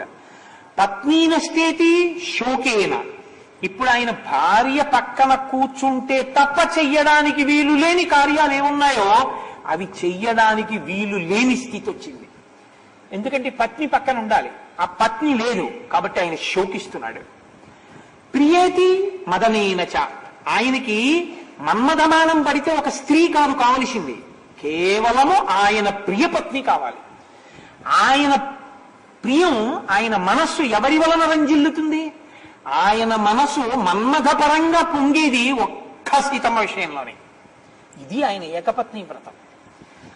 ఆయన అంటూ కామదృష్టితో చూసేది ఒక్క సీతమ్మనే తప్ప ఆయనని చూసేవాళ్ళు చాలా మంది ఉన్నారు. పుంసాం మహారూపాయ పుణ్యశ్లోకాయ మంగళం, శూర్పణగా చూస్తుంది ఆయన్ని, కానీ ఆయన చూడడం. ఆయన అంటూ అలా చూడాలంటే ఒక్క సీతమ్మే ఉండాలి. కాబట్టి ఇప్పుడు ఆయన మన్మథపరంగా బాధపడుతున్నాడు, పత్ని పక్కన లేదని శోకిస్తున్నాడు, స్త్రీ తన వలన బాధపడిందని జాలి పడుతున్నాడు, ఆశ్రయించినది కనపడలేదని దయతో ఉన్నాడు. ఇప్పుడు ఆయన భావాలన్నీ కూడా అన్ని విధాలుగాను తను విఫలమైపోయానన్న క్రోధం అంతా కూడా సీతమ్మ వలననే గూడు కట్టుకుని ఉంది. ఇప్పుడు ఇన్ని బాధలకి కారణం వీడే అని వీడు ఎదురుగుండా కనపడితే వీడిక మిగులుతాడా? సీతమ్మ శోకంతో సరిపోదు, సీతమ్మ రాముడి కోసం శోకిస్తోంది, రాముడు సీతమ్మ కోసం 4 కారణాలకి శోకిస్తున్నాడు. కాదు, ఇందులో అసలు చాలా గొప్ప విషయం ఏమిటో తెలుసా అండి? ఆయన శోకము ఆయన క్రోధమునకు ఎంత కారణం అవుతుందో లెక్క కట్టారు. ఈవిడ శోకం రాముడి యొక్క రాముడి బాధకి కారణమై ఈవిడ శోకం రామశోకం కన్నా గొప్పదెందుకైందో లెక్క కడతారు. ఏమి బుద్ధిమతాం వరిష్టం అండి ఆయన. అది ఎక్కడ ఎలా లెక్క కడతారో మీకు చూపిస్తారు. అస్యా దేవ్యా యథారూపం అంగ ప్రత్యంగ సౌష్ఠవం రామస్య యథారూపం తస్యేయమసితేక్షణ. రామచంద్రమూర్తి యొక్క అంగ ప్రత్యంగములు ఎటువంటి సౌష్ఠవంతో ఉంటాయో సీతమ్మ తల్లి యొక్క అంగ ప్రత్యంగములు కూడా అటువంటి సౌష్ఠవంతోనే ఉన్నాయి. అంటే సీతమ్మలో ఎవరు కనపడ్డారు? రాముడు కనపడ్డాడు. విశ్వమునందు విశ్వనాథుడు కనపడాలి, లోకమునందు లోకేశ్వరుడు కనపడాలి. ఇలా కనపడడం, జగత్తునందు జగదీశ్వరుడు కనపడడం అద్వైత దర్శనం. ఇది ఆయనకి కనపడింది. ఆయనకి కనపడింది కాబట్టి సీతమ్మ యందు రాముడు కనబడ్డాడు. ఇది పరిపూర్ణమైనటువంటి ఆత్మానుభవం. ఇప్పుడు ఆయన అటువంటి దర్శనాన్ని పొందినటువంటి బ్రహ్మజ్ఞాని అయిన యోగి. ఇప్పుడు ఆయన నోటి వెంట ఓ మాట అన్నారనుకోండి, అది సత్యం అవుతుంది. శాస్త్రంలో ఏంటంటే బ్రహ్మవిద్ బ్రహ్మైవ భవతి, బ్రహ్మను అనుభవించినాడు బ్రహ్మమైపోతాడు. అందుకేగా చతుర్ముఖ బ్రహ్మగారు అవుతున్నారు. ఇప్పుడు ఆయన నోటి వెంట ఏదైనా అన్నారనుకోండి, అదే నిజం అవుతుంది. నీ 10 తలలు తెగిపోతాయిరా అన్నారు, తెగిపోయి. కొన్ని కోట్ల మంది వానరములు వస్తాయన్నారు, వచ్చాయి. లంక కాలిపోతుందన్నారు, కాలిపోయింది. ఇప్పుడు లంక కాలిపోతుందని ఆయన చెప్పలేదు, ఆయన అన్నారు కాబట్టి కాలిపోయింది అన్నారు. ఎందుకో తెలుసా అండి? యోగి వాక్ అయింది. ఇది ఆయన పొందిన స్థితి. ఇది పొందించిన తల్లి మాయామానుష స్వరూపం. ఆవిడ అయోనిజయై, ఆవిడ సాక్షాత్ జగదంబయ్యి ఉంది. ఒకరిని నశింపజేయడానికి అలా కనపడుతోంది, ఒకరిని ఉద్ధరించడానికి అలా కనపడుతోంది. ఆయనకి అలా ప్రచోదనం చేస్తోంది. ధియో యో న ప్రచోదయాత్, ఇంకోటికి అలా ప్రచోదనం చేస్తోంది. ఇది ఆవిడ యొక్క వైభవం, సీతా వైభవం. సీతాయాశ్చరితం మహత్. ఇన్ని కోణాల్లో తిరుగుతుంది సుందరకాండ. కాబట్టి అస్యాదేవ్యా మనస్తిస్మిన్ తస్య చాస్యాం ప్రతిష్ఠితం తేనేయం సచ ధర్మాత్మ ముహూర్తమపి జీవతి. ఎంత పెద్ద మాట అండి ఇది నిజంగా. ఈ సీతమ్మ ఇంత ఏడుస్తోంది కదా, రాముణ్ణి విడిచి ఈవిడ బతికి ఉండకూడదు, ఇంత బెంగున్నది. రాముడంతా ఏడుస్తున్నాడుగా, తను చూసొచ్చారుగా. ఆ సీతమ్మ పక్కన లేకపోవడం వల్ల ఏడుస్తున్న రాముణ్ణి చూసిన వారు ఈమె. రాముడు పక్కన లేకపోవడం వల్ల ఏడుస్తున్న సీతమ్మని చూసింది ఈమె. ఈయన తప్ప అలా చూసినటువంటి వాళ్ళు కోట్ల కోట్ల వానరుల్లో ఇంకొకరు లేరు. కాబట్టి ఇప్పుడు ఈయనే చెప్పాలి ఏదైనా చెప్తే. ఈయన ఏం చెప్తున్నారంటే, మరి సీతమ్మని విడిచి శోకిస్తున్న రాముడు బతకూడదు, రాముణ్ణి విడిచి శోకిస్తున్న సీతమ్మ బతకూడదు. మరి వీళ్ళిద్దరు ఎలా బతికున్నారా? నిజంగా శోకించట్లేదా? శోకిస్తున్నట్లు శోకిస్తున్నారా? చచ్చిపోదామని నటించి ఏదో ఇంకో మార్గం లేక చచ్చిపోదామని ప్రాయోపవేశం చేసిన అంగదుళ్ళ ఏదో భర్త కనపడలేదని ఏడుస్తున్నట్టు ఏడుస్తోందా? నిజంగా ఏడుస్తోందా? సీతమ్మ కనపట్టలేదని ఏడుస్తున్నట్టు ఏడుస్తున్నాడా? నిజంగా ఏడుస్తున్నాడా? నిజంగా అన్నాళ్ళు ఏడిస్తే చచ్చిపోవద్దు. మరి ఎలా బతికున్నారు? ముహూర్తమపి జీవతి. నిజంగా ఇంత ప్రేమలున్న వాళ్ళు ముహూర్తం బతకూడదే, మరి ఎలా బతికున్నారు? నాకు అర్థమైందన్నారు. అస్యాదేవ్యా మనస్తస్మిన్ తస్య చాస్యాం ప్రతిష్ఠితం. ఈయన మనసు ఈయన దగ్గర లేదు, ఈయన మనసు ఆవిడ దగ్గర ఉంది. ఆవిడ మనసు ఆవిడ దగ్గర లేదు, ఈయన దగ్గర ఉంది. అందుకే శ్రీరామాయణంలో చమత్కారం ఏమిటంటే, రామచంద్రమూర్తి యొక్క పట్టాభిషేకం జరిగితే రాముడు కొంతమందికి కానుకలు ఇచ్చాడు, సీతమ్మ కొంతమందికి కానుకలు ఇచ్చింది. సీతారాములు ఇద్దరూ కలిపి ఒక్కడికే కానుకిచ్చారు. అది ఎవరికి? ఆవిడ మెళ్ళలోంచి ముత్యాలహారం తీసి పట్టుకుని చూసింది, ఏమి మాట్లాడలేదు, రాముడి వంక చూసింది ఇలాగా. అదేంటి అందరికీ ఇచ్చాం కదా, మళ్ళీ ఇదెవరికి అని అడిగాడు అనుకోండి. ఈవిడ మనసావిడికి ఆయనకి అర్థం కాలేదనే కదా గుర్తు. ఆయనేమన్నారో తెలుసా అండి? సీత, ఈ హారం ఇద్దాం అనుకుంటున్నావా? ప్రదేహి సుభగే హారం యస్య తుష్టాసి భామిని పౌరుషం విక్రమో బుద్ధిర్యస్మిన్ నేతాని సర్వశః. యుద్ధకాండ. నువ్వు ఇద్దామనుకుంటే పౌరుషము, బుద్ధి, పరాక్రమము, బలము, నీ సౌభాగ్యమునకు కారణము ఎవరో ఆయనకి అన్నారు. ఆవిడ వెంటనే హనుమకిచ్చింది. హనుమ మెళ్ళ వేసుకున్నారు. ఇద్దరూ కలిసి ఇచ్చింది హనుమకి. ఇద్దరి మనసులు, ఎవరి మనసు వారి దగ్గర లేదు, ఇంకొకరి దగ్గర ఉంది. ఇదే మనం దాంపత్యంలో కోరుకుంటాం. ఆయన ఏమిటో ఆయన ఊరెళ్ళి 10 రోజులు అయిపోయిందని బెంగ పెట్టుకున్నట్టుగా ఉండడం కాదు. బెంగ పెట్టుకున్నట్టుగా ఉండడం వల్ల నిద్ర పట్టక, బెంగ పెట్టుకోవడం వల్ల సరిగ్గా అన్నం తినక, బెంగ పెట్టుకోవడం వల్ల మనిషి సరిగ్గా స్వస్థతగా ఉండక, ఉంటే మనసులు మారాయని గుర్తు. ఆయన కోసం ఆవిడ పరితపిస్తోంది, ఆవిడ కోసం ఆయన పరితపిస్తున్నాడు. మనసులు మారే ఇద్దరివి. ఆయన మనసులో ఆవిడ వెళ్ళింది, ఆవిడ మనసు ఈయన దగ్గరికి వచ్చింది.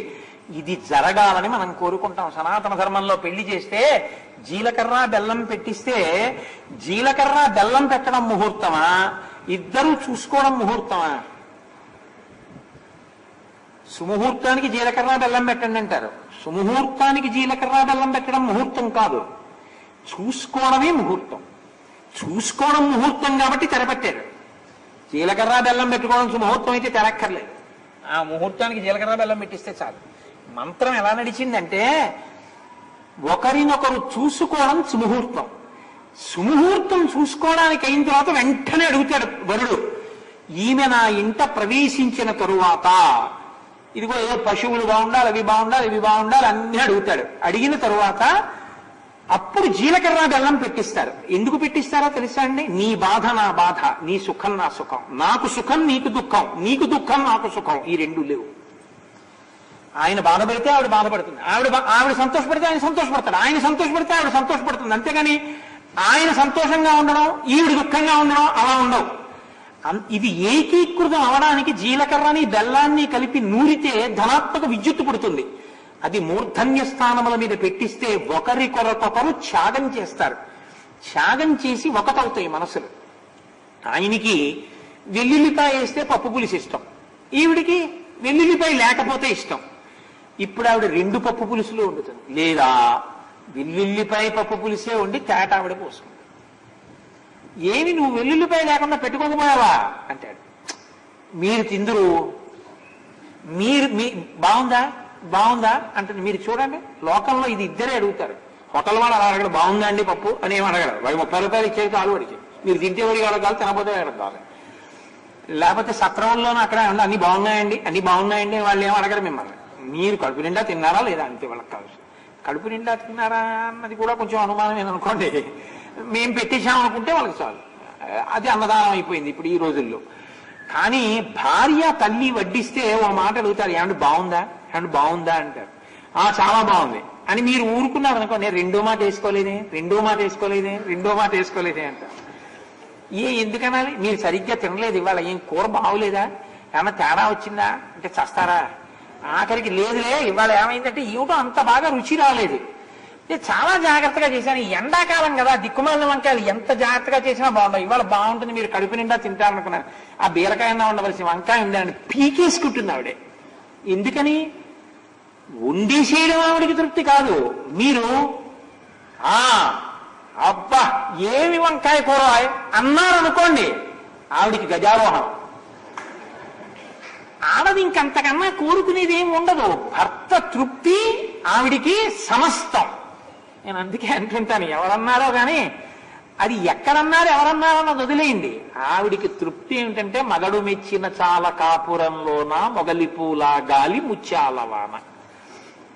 కాబట్టి ఈ మనసులు మారాలని కోరుకుంటుంది సనాతన ధర్మం తప్ప నీ మోహం వెల్లుల్లిపాయ పులుసు నీకు మొన్న వండాను కదా, ఇవాళ నేను వండుకున్నాను, తింటే తినలేక మానేయి, మొన్న నీ కోసం వండి నేను ఇంకోటి తినలా, అస్తమానం మీకే వండుతానేంటి, అలా ఏం కుదరదు, నేను వండుకుంటాను అని ఇంకక్కడి నుంచి, లేకపోతే నా అంతటి నేను ఇన్కమ్ ట్యాక్స్ ఎస్ఎస్సీని చిన్న కారణానికి వెంటనే డైవర్స్ ఇచ్చేసుకోవడం, లేకపోతే పుచ్చేసుకోవడం, ఇంట్లో ఉంటూ ఉండడం, ఇలాంటి వెర్రి వెర్రి వేషాలు సనాతన ధర్మంలో ఉండవు. మనసులు మారి బతుకుతారు ఇక్కడ. ఇది సీతారాముల యందు సిద్ధించింది దాంపత్యం, అందుకని బతికుండగలిగారు. కాబట్టి అస్యాదేవ్యా మనస్తస్మిన్ తస్యదాస్యాం ప్రతిష్ఠితం తేనేయం సచి ధర్మాత్మ ముహూర్తమపి జీవతి. లేకపోతే క్షణకాలం వీళ్ళిద్దరూ బతకలేరు, అంత ప్రేమైకమూర్తులు. అందుకే ఇప్పటికీ శుభలేఖ వేస్తే సీతారాములు లేని శుభలేఖ వెయ్యవద్దు అని. జానక్యాహ కమలామలంజలి పుటేయాహ పద్మరాగాయితాహ, ఈ శ్లోకం లేకుండా మనం అసలు వెయ్యం శుభలేఖలు. దాంపత్యం అంటే సీతారాములే. కాబట్టి ఆ మాట అని ఆయన అంటారు, దుష్కరం కురితే రామో యైమాం మత్తకాశినీం సీతాం వినా మహాబాహు ముహూర్తమపి జీవతి. దుష్కరం కురితే రామో, అబ్బబ్బబ్బా ఈ రాముడు చెయ్యకూడని పని చేసేసాడు, చెయ్యరాని పని చేసేసాడు. ఏమిటో తెలుసా? యైమాం మత్తకాశినీం సీతాం వినా మహాబాహు ముహూర్తమపి జీవతి. ఇంత గొప్ప తల్లి, ఇంత శోకిస్తోంది ఈవిడ శోకం ఇలా ఉంటుందని తెలిసి కూడా బతికున్నారంటే నిజంగా రాముడి గుండె గుండె కాదు బండ. ఇప్పటి వరకు హనుమకి రాముణ్ణి స్తోత్రం చేయడం వచ్చు తప్ప అసలు రాముణ్ణి ఇలా అన్నం ఆయనకి రాదు ఇప్పటి వరకు. అలాంటి ఆయన ఎప్పుడు అంటున్నారంటే సీతమ్మని చూశాక అంటున్నారు. ఎందుకన్నారు ఈ మాట? ఎందుకనాలండి ఆయన? రాముడు కూడా బాధపడుతున్నాడు, 4 కారణాలకు బాధపడుతున్నాడు అన్నారు కదా. ఇప్పుడు ఆ 4 కారణాలకు బాధపడడం రావడం ఎంత తీవ్రంగా ఉంటుందో చెప్పడం. మరి సీతమ్మ తల్లి బాధపడుతోంది అంటున్నారు కదా. సీతమ్మ తల్లి బాధపడుతుంటే చూసి ఆ రాముడు అసలు నిజంగా ఇంత బాధపడుతోందని తెలిసి బతికున్నాడంటే ఆయన గుండె గుండె కాదు బండ. ఎలా బతికున్నాడో అన్నారంటే ఏ కారణాన్ని దృష్టిలో పెట్టుకుని అనాలి ఈ మాట?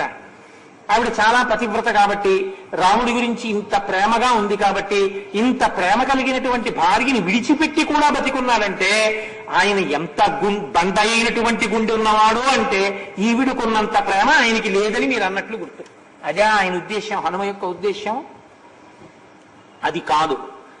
ఆయన బుద్ధిమతాం వరిష్టం. మీరు గుర్తుపట్టవలసింది ఏమిటో తెలుసా అండి? శోకమునందు ఉండేటటువంటి తేడాని ఆయన లెక్క కట్టారు. సీతమ్మ శోకిస్తోంది, రాముడు శోకిస్తున్నాడు. కానీ ఇద్దరి శోకానికి ఏమిటి తేడా అంటే రాముడు శోకిస్తున్నా తన వారి మధ్య ఉన్నాడు, సుగ్రీవుడు ఉన్నాడు, పక్కన లక్ష్మణమూర్తి ఉన్నారు, తాను నమ్మిన ధనుర్వేదం ఉంది, తనకి అస్త్రశస్త్రములు తెలుసు, ఇవాళ కాకపోతే రేపు సీతమ్మని తెచ్చుకోగలనన్న ధైర్యం ఉంది, ఋతువు మారితే తన వైపు నుంచి వానరులు వెడతారని తెలుసు, తను సైన్యాన్ని సమీకరించగలని తెలుసు. సీతమ్మ అబల, ఒక ఆడది, భర్త నుంచి దూరంగా మోసగించి తేబడింది, ఉన్నది రాక్షస స్థావరంలో. ప్రతిరోజు కాముకుడైనటువంటి రావణుడు చూస్తున్నాడు, తన మనసు మార్చాలని ప్రయత్నం చేస్తున్నాడు, విశేషమైనటువంటి దుర్బోధ చేస్తున్నాడు, రామ నింద చేస్తున్నాడు. ఈవిడిది కష్టమా రాముడిది కష్టమా? ఎవరిది కష్టం? శోకంలో ఇద్దరూ ఏడుస్తున్నారు.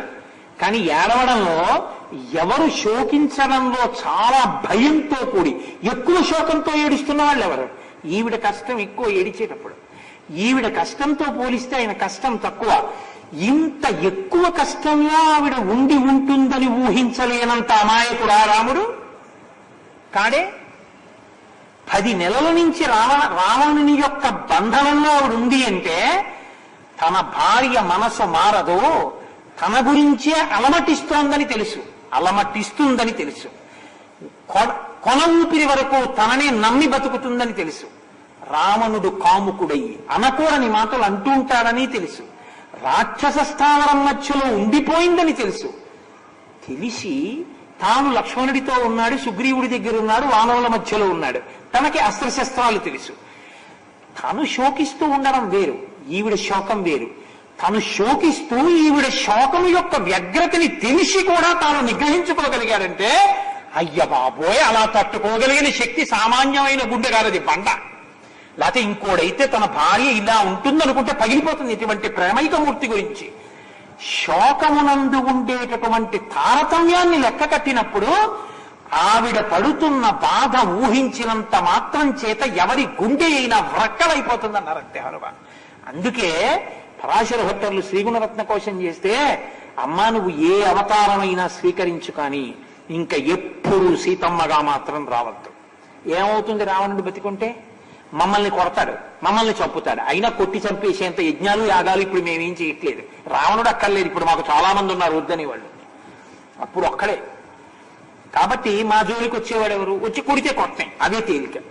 అంతే తప్ప నువ్వు ఇంత కష్టపడి అశోకవనంలో ఉండి ఇన్ని బాధలు పడడాన్ని మాత్రం మేము చదవలేం, మా వల్ల కాదు. అందుకని ఇంకెప్పుడు సీతమ్మగా మాత్రం నువ్వు అవతారమును స్వీకరించవద్దు అని వేడుకున్నారు పరాశర భట్టర్లంటే ఆయన ఎంతగా ఉద్విగ్నత పొందారో శ్రీరామాయణ పఠనం చేత మీరు గ్రహించవలసి ఉంటుంది.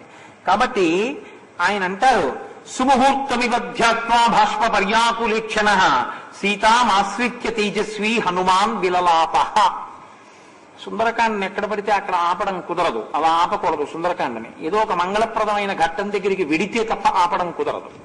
కాబట్టి సుముహూర్తమివధ్యాత్వా భాష్ప పర్యాకులేక్షణ, ఆయన సీతమ్మ తల్లిని చూసి కన్నుల వెంట నీరు కారిపోయి ఏడి చేస్తున్నారా అన్నట్టుగా ఏడుస్తున్నారు. మరి ఏడవకపోతే ఎలా ఏడుస్తున్నారు అంటే, ఆత్మని తెలుసుకున్నటువంటి యోగి, ఆత్మ అనుభవంలోకి వచ్చినటువంటి యోగికి కన్నుల వెంట ఇట్టించి బాష్పధారలు కారణం ఎలా ఉంటుందో అలా ఆయన కన్నుల వెంట బాష్పధారలు పడుతున్నాయి. కాదు, బాహ్యంలో నిజంగా సీతమ్మ శోకానికి ఒక కొడుకుగా ఆయన శోకిస్తున్నారు. మాన్యా గురు వినీతస్య లక్ష్మణస్య గురుప్రియ ఇది సీతాపి దుఃఖార్త కాలోహి దురతిక్రమ. ఈ శ్లోకం కానీ జీర్ణం అయితేనండి, ప్రతి చిన్న విషయానికి అడవకుండా ఉండడం, ప్రతి చిన్న విషయానికి కదిలిపోకుండా ఉండడం, హైపర్ సెన్సిటివ్ అంటారు చూసారా, ప్రతి చిన్న విషయానికి ఉద్వేగమే, ప్రతి చిన్న విషయానికి కదిలిపోవడమే, అలా ఉండకుండా ఉండడం మీకు అలవాటు అవుతుంది. గోరు చుట్టూ వేసింది అంతే, ఇక జీవితమే పోయినట్టుంటాడు ఒక్కొక్కడు. నీ గోరు చుట్టుకి సీతమ్మ పడ్డ శోకానికి తుల్యమా? ఆయన అంటున్నారు హనుమ, మాన్యాగురు వినీతస్య లక్ష్మణస్య. ఆ తల్లి ఏ లక్ష్మణమూర్తి యొక్క బుద్ధి గురువుల చేత శిక్షింపబడిందో, ఏ లక్ష్మణమూర్తి వశిష్ఠ విశ్వామిత్రాది మహర్షులను సేవించి సర్వోత్కృష్టమైన బుద్ధి పొందాడో అటువంటి లక్ష్మణమూర్తి చేత సేవింపబడేటటువంటి తల్లి ఆ సీతమ్మ. ఆమె గురుప్రియ. గురుప్రియ అంటే పెద్దల చేత అభినందింపబడినటువంటి నడవడి కలిగినటువంటి తల్లి. మొన్న నేను మీకు సీతాసహస్రంలో పూజ చేసినప్పుడు ఈ విషయమే మనవి చేశాను. సీతాసహస్రంలో ఆవిడికి 2 నామాలు ఉన్నాయి. ఆవిడ శతానంద ప్రియాయై నమః, వశిష్ఠ ప్రియాయై నమః. ఆమె శతానందుని చేత అభినందింపబడింది.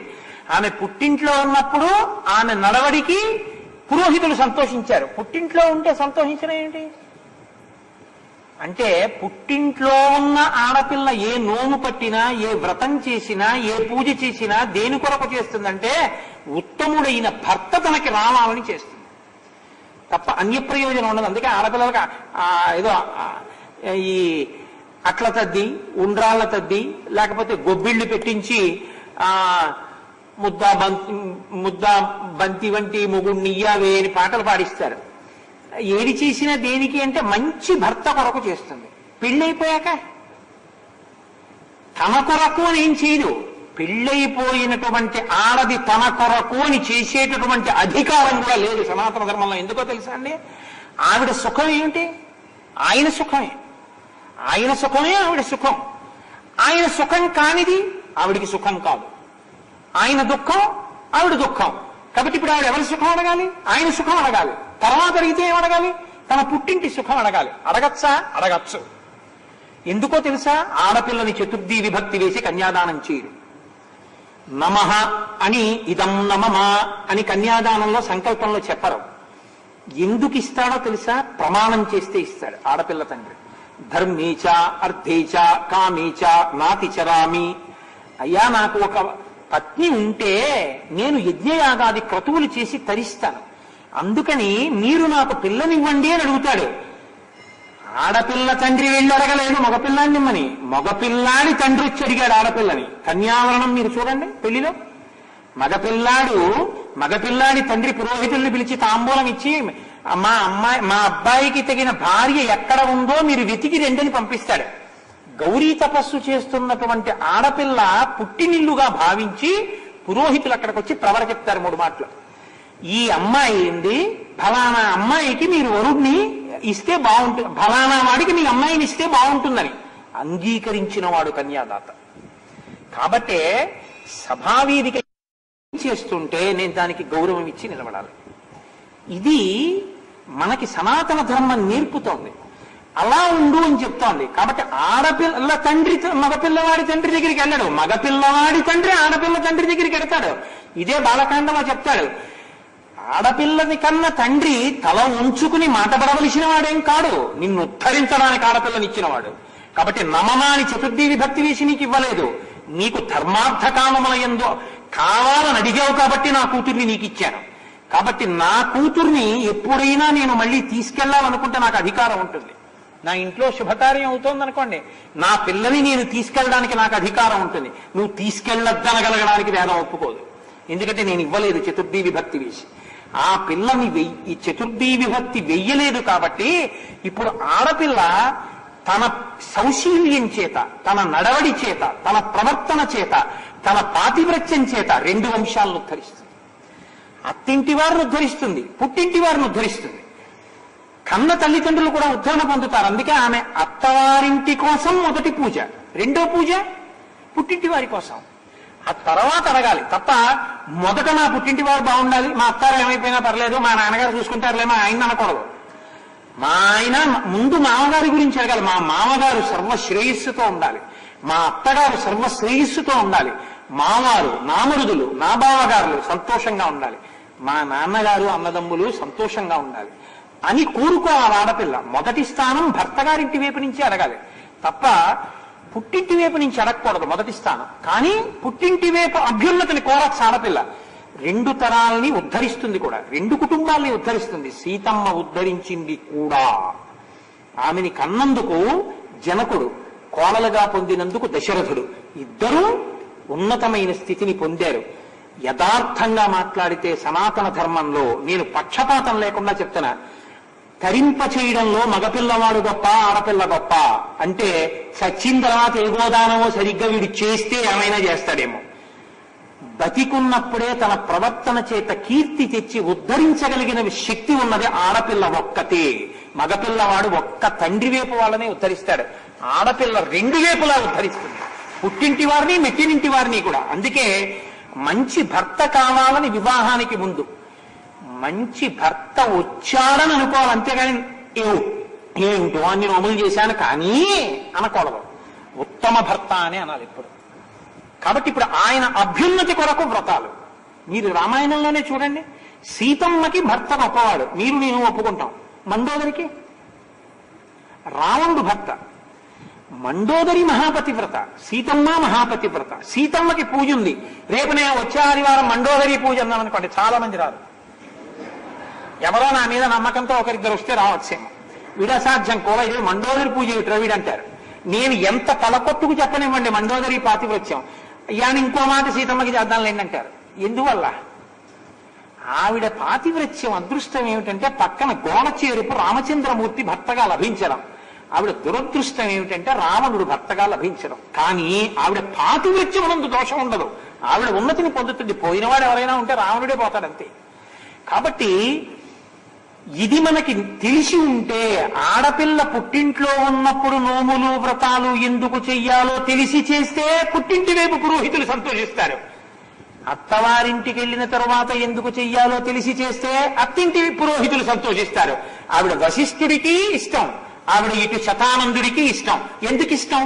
2 చోట్ల ఎలా ప్రవర్తించాలో అలా ప్రవర్తించింది, అందుకు పూజ చేసింది. ఇది చెప్పడం గురు వినీతస్య. పురోహితులకు పెద్దలకు ఆవిడంటే ఇష్టం, అంతమంది పెద్దలకు ఆవిడంటే ఇష్టం. పెద్దల చేత శిక్షింపబడిన బుద్ధి కలిగిన లక్ష్మణుడి చేత నిత్య నమస్కారములు పొందుతున్న తల్లి. ఇటువంటి తల్లి మాన్యాగురు వినీతస్య లక్ష్మణస్య గురుప్రియ ఇది సీతాపి దుఃఖార్త. ఇటువంటి సీతమ్మ, ఇన్ని పూజలు చేసిన సీతమ్మ, ఇంత ధర్మం తెలిసిన సీతమ్మ, ఈ సీతమ్మ కూడా ఇంత కష్టపడుతుందంటే కాలోహి దురతిక్రమ. లోకంలో కాలము ఎవరినైనా కష్టపెట్టగలదు. చేసిన పాపపుణ్యాలకి ఎవరైనా కష్టపడవలసిందే. అంటే ఏమంటే సీతమ్మ కూడా చేసిందా? నరకథగా ఆలోచించినప్పుడు ఎక్కడో ఏదో చేసిందని మీరు అనుకోవాలి అంతే. తప్పించి కాలమునకు నువ్వు వశుడవైపోయి నువ్వు భీత చిత్తంతో ఈశ్వర పాదములను మాత్రం విస్మరించకూడదు. కష్టం అన్నది అందరికీ వస్తుంది, సీతమ్మకు వచ్చిన కష్టం కన్నా కాదుగా అని తలుచుకుని నువ్వు నిభాయించుకోవడానికి రామాయణం నీకు పనికి రావాలి. అంతేగాని గోరు చుట్టేస్తే నా కష్టానికి సీతమ్మ కష్టానికి పోలికండి. గోరు చుట్టేస్తే సీతమ్మ పెట్టుకోగలదా? అనకూడదు. ఎంత కష్టంలో ఉంది నువ్వు ఆలోచించగలగాలి. ముందు ధర్మాన్ని ఎలా నిలబెట్టుకుంది. కాబట్టి గోరు చుట్టేసినా నేను ఎల్లాగో అలా ఒక్కసారైనా ఆచమనం చేసి సంధ్యావందనం చేస్తాననాలి. అంతేగాని గోరు చుట్టేసింది కాబట్టి తారగా దొరికింది సంధ్యావందనం మానేస్తాను అనకూడదు. కాబట్టి తుల్యశీలావయో వృత్తాం తుల్యాభిజన లక్షణం రఘవోర్హతి వైదేహీం తంచేయ వసితే క్షణ. ఏమి శ్లోకాలండి, అమృత భాండాలు. తుల్యశీలా వయోవృత్తాం తుల్యాభిజనలక్షణాం రాఘవోర్హతి వైదేహీం. ఆమె శీలమునందు రాముడితో సమానం, వయసులో రాముడికి భార్యగా ఉండడానికి యోగ్యం, వృత్తాం నడవడి చేత రాముడికి అన్ని విధాలా యోగ్యమైనటువంటిది. అటువంటి తల్లి ఆమె వంశము చేత సరి అయినటువంటి తల్లి. ఆయన వంశం ఎంత గొప్పదో ఆవిడ వంశం అంత గొప్పది. అసలు ఆ మాటకొస్తే ఆయన కన్నా ఆవిడదో మార్క్ ఎక్కువ. ఎందుకంటే అప్పుడప్పుడు రాముడు కోపించినట్లుగా కళ్ళకి ఎరుపు జీరలు వస్తాయి, 14,000 మంది కరదూషణాదులు వస్తాయి. ఇంత బాధ పెడుతున్నా రావణుడు ఆ తల్లి కళ్ళు మాత్రం ఎరుపెక్కలేదు, ఇంకా నల్లగానే ఉన్నాయి. అంటే ఇంకా ఆవిడ పుత్ర ప్రేమతోనే ఉంది అటువంటి దుర్మార్గుణ్ణి చూసి కూడా. ఇది ఆ తల్లి యొక్క వైభవం. నిజంగా కూడా అంతేనండి. లోకంలో తుల్యశీలా వయోవృత్తాం వాళ్ళిద్దరూ కూడా ఆనాటి నుంచి ఈనాటి వరకు ఆర్తత్రాణపరాయణులే. ఎంత ఆర్తత్రాణపరాయణత్వమో తెలుసా అండి? సీతారాముల హృదయం ఇటువంటిది అన్నదానికి మీకు నేను ఒక ఉదాహరణ చెప్తాను. ఒకానొకప్పుడు రామదాసు గారు తిరిగి వచ్చేసిన తర్వాత భద్రాచలం ఎప్పుడూ రామచంద్రమూర్తి పూజ చేసుకుంటూ ఉండేవారు. ఎప్పుడూ రామనామస్మరణే.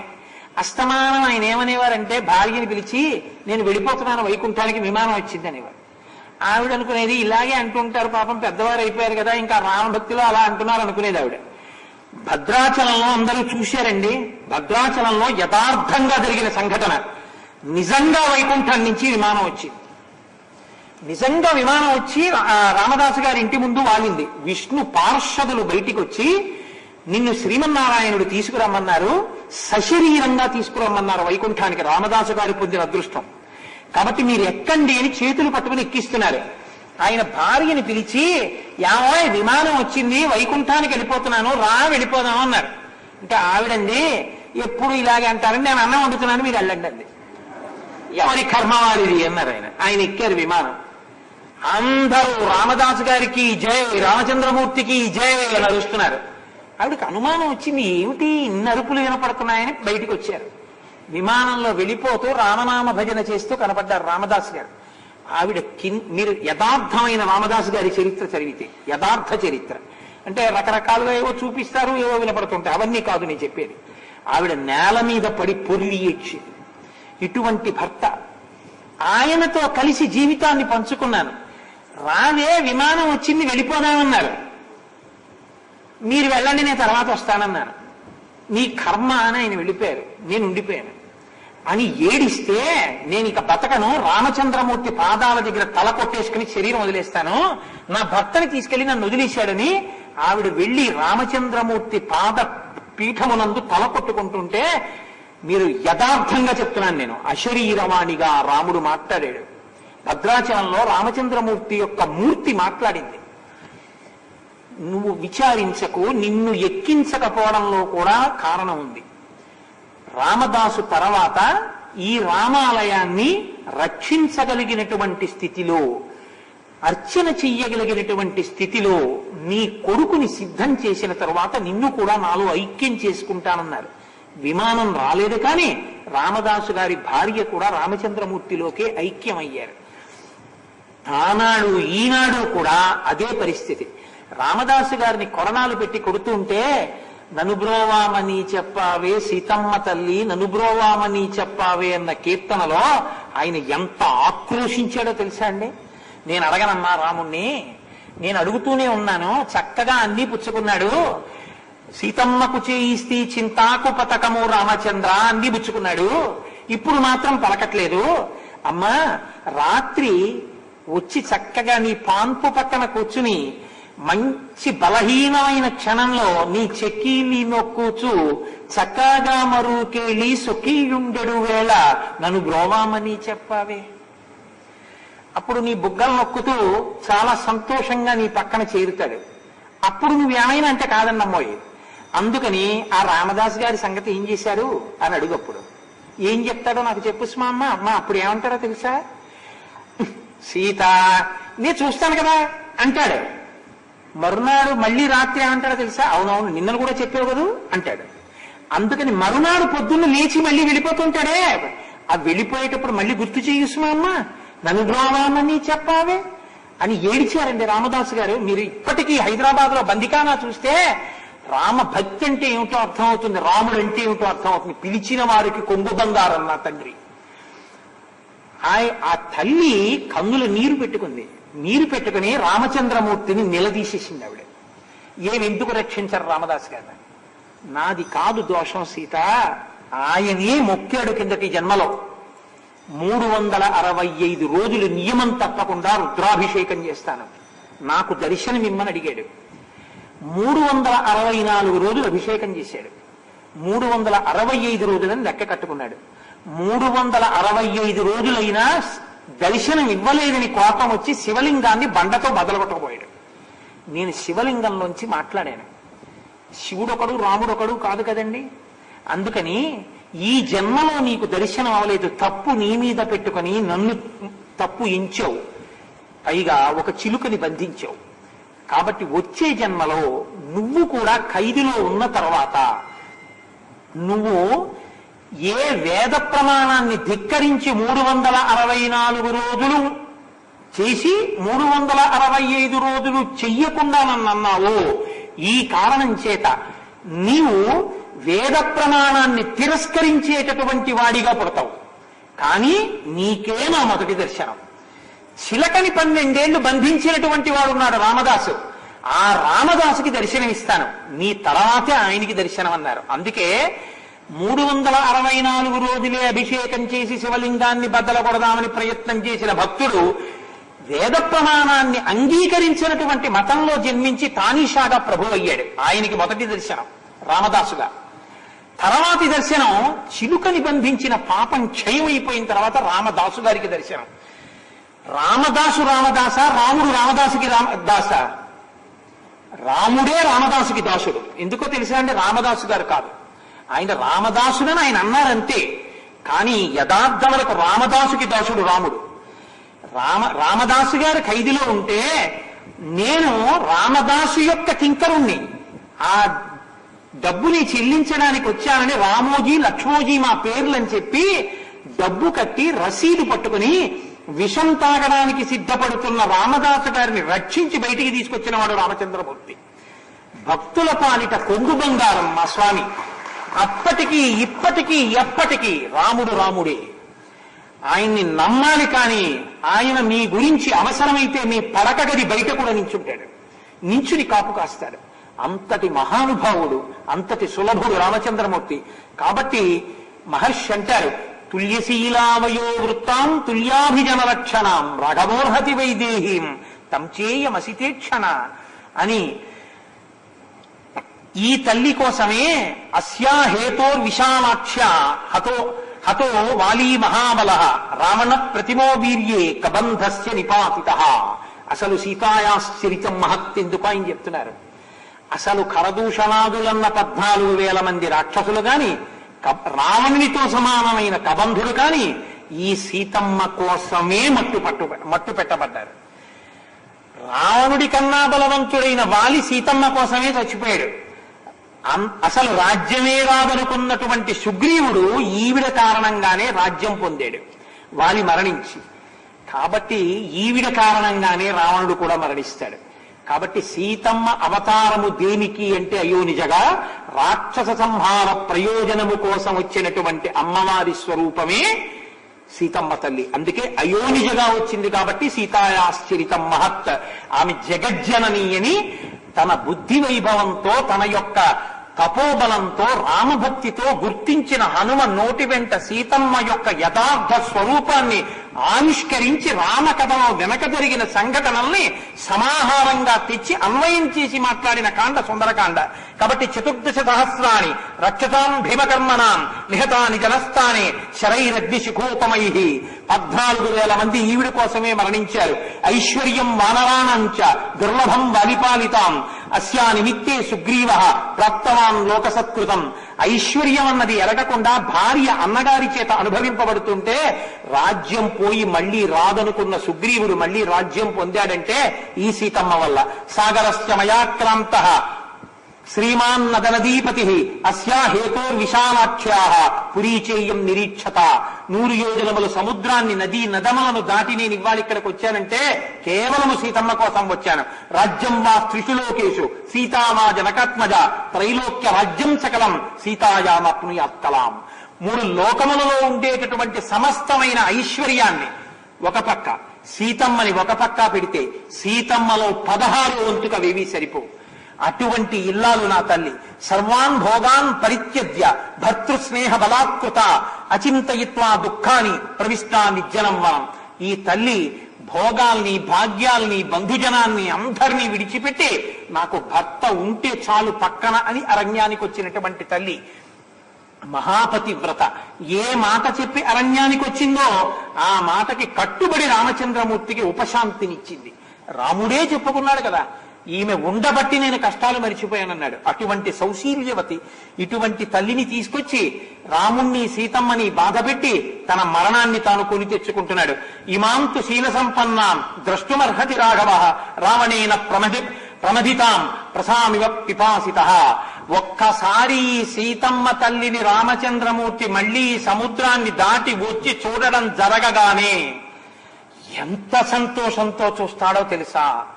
నాలుక పిడచకట్టుకుపోయి దాహార్తితో ఉన్న వ్యక్తికి చలివేంద్రం కనపడితే ఎలా సంతోషిస్తాడో ఈ సీతమ్మ కనపడితే అంత సంతోషిస్తాడు. ఈమె ఆయన దాహార్తి తీర్చగలిగిన తల్లి. రాముని యొక్క మనశ్శాంతి, రాముడి మనసు చల్లబడడం ఈవిడ చేతిలోనే ఉంది. ఈవిడ యొక్క దర్శనం చేత చల్లబడాలంటే అప్పటి వరకు వేడిగానే ఉంటాడు, రుద్రుడిగా ఉంటాడు, తర్వాత శివుడు అవుతాడు. ఇది రహస్యం. కాబట్టి శివా విశ్వస్య భేషజీ, శివా రుద్రస్య భేషజీ. ఇప్పుడు రుద్రుడిగా ఉండి రావణుణ్ణి సంహరిస్తాడు. ఆ రుద్రుడిగా ఉన్న రాముడు కన్నులు ఎర్రబారి ఉంటే సీతమ్మ ప్రవేశించి రుద్రుణ్ణి శివుణ్ణి చేస్తుంది. రాక్షస సంహారం కోసం తను కనపడకపోవడం వల్ల రాముని శివుణ్ణి రుద్రుణ్ణి చేసి రాక్షస సంహారం చేయిస్తుంది. తను కనపడి చలివేంద్రం కనపడితే నీరు తాగిన వాడి మనసు చల్లబడ్డట్టు శివుణ్ణి చేసి అనుగ్రహింపచేస్తుంది. శక్తి ఈ తల్లిలో ఉంది, ఇక్కడుంది కీలకం. అందుకని సీతాయాశ్చరితం మహత్. ఎటువంటి వైభవాన్ని, ఆ సీతమ్మ వైభవాన్ని అనుభవిస్తున్నాడు మహానుభావుడు. కాబట్టి కామభోగై పరిత్యక్త హీనా బంధుజనేన చ ధారయాత్యాత్మనో దేహం తత్సమాగమ కాంక్షిణి నైషా పశ్యతి రాక్షస్యో నేమాన్ పుష్పఫలద్రుమాన్ ఏకస్థ హృదయానూనం రామమేవాను పశ్యతి. ఈ తల్లి ఎదురుగుండా ఉన్న రాక్షస స్త్రీలని చూడలేదు, ఫలపుష్పములతో కూడిన వృక్షములను చూడలేదు. మరి మాంసనేత్రానికి కనపడుతున్నప్పుడు ఎదురుగుండా ఉన్నా ఆవిడ చూసింది అని తెలియట్లేదు. ఆవిడ చూస్తూ చూడటం లేదని ఎలా తెలుస్తోంది? ఆవిడ చూస్తున్నది ఆవిడ చూడటం లేదని ఆవిడ చూడుతున్నప్పుడు కళ్ళు తెరిచి ఉంది తప్ప లోపల నేత్రం తెరుచుకుని రామ సన్నిధిలో ఉన్నది అని ఆవిడ ధ్యానాన్ని తను కన్నులు తెరిచి ఎలా చూడగలరో ఆవిడ ఆంతరస్థితిని. ఆవిడ ఆంతరస్థితిని చూడగలిగిన శక్తి హనుమకి ఎక్కడి నుంచి వచ్చిందంటే వాల్మీకి మహర్షికి చతుర్ముఖ బ్రహ్మగారిచ్చిన వరంలోంచి వచ్చింది. వాల్మీకి మహర్షికి బ్రహ్మగారి యొక్క వరం. నువ్వు ఆచమనం చేస్తే రామాయణంలో ఏ వ్యక్తి మనసులో ఏముందో నీకు తెలుస్తుంది, దాన్ని బట్టి రచన చేస్తామని. ఇప్పుడు హనుమ మనసులో ఏముంది సీతమ్మని చూసి సీతమ్మ చూస్తున్నది చూడటం లేదు, కానీ లోపలి కన్నుతో రాముణ్ణి చూస్తోందని లోపలి కన్నుతో చూస్తున్న విషయాన్ని పై కన్నుతో చూస్తున్న హనుమ ఎలా చూడగలుగుతున్నారో చెప్పగలిగిన ఘంట ఉన్న మహర్షి వాల్మీకి మహర్షి. అటువంటి మహర్షి చేత కృతమైన రామాయణాన్ని అనుభవించడం మన అదృష్టం కాదండి. ఏదోప బ్రహ్మణం, అది రచన అంటే, అది అద్భుతం. అందుకే రామాయణంలో ఒక్క మాట అమృతం లేదన్నారు పెద్దలు.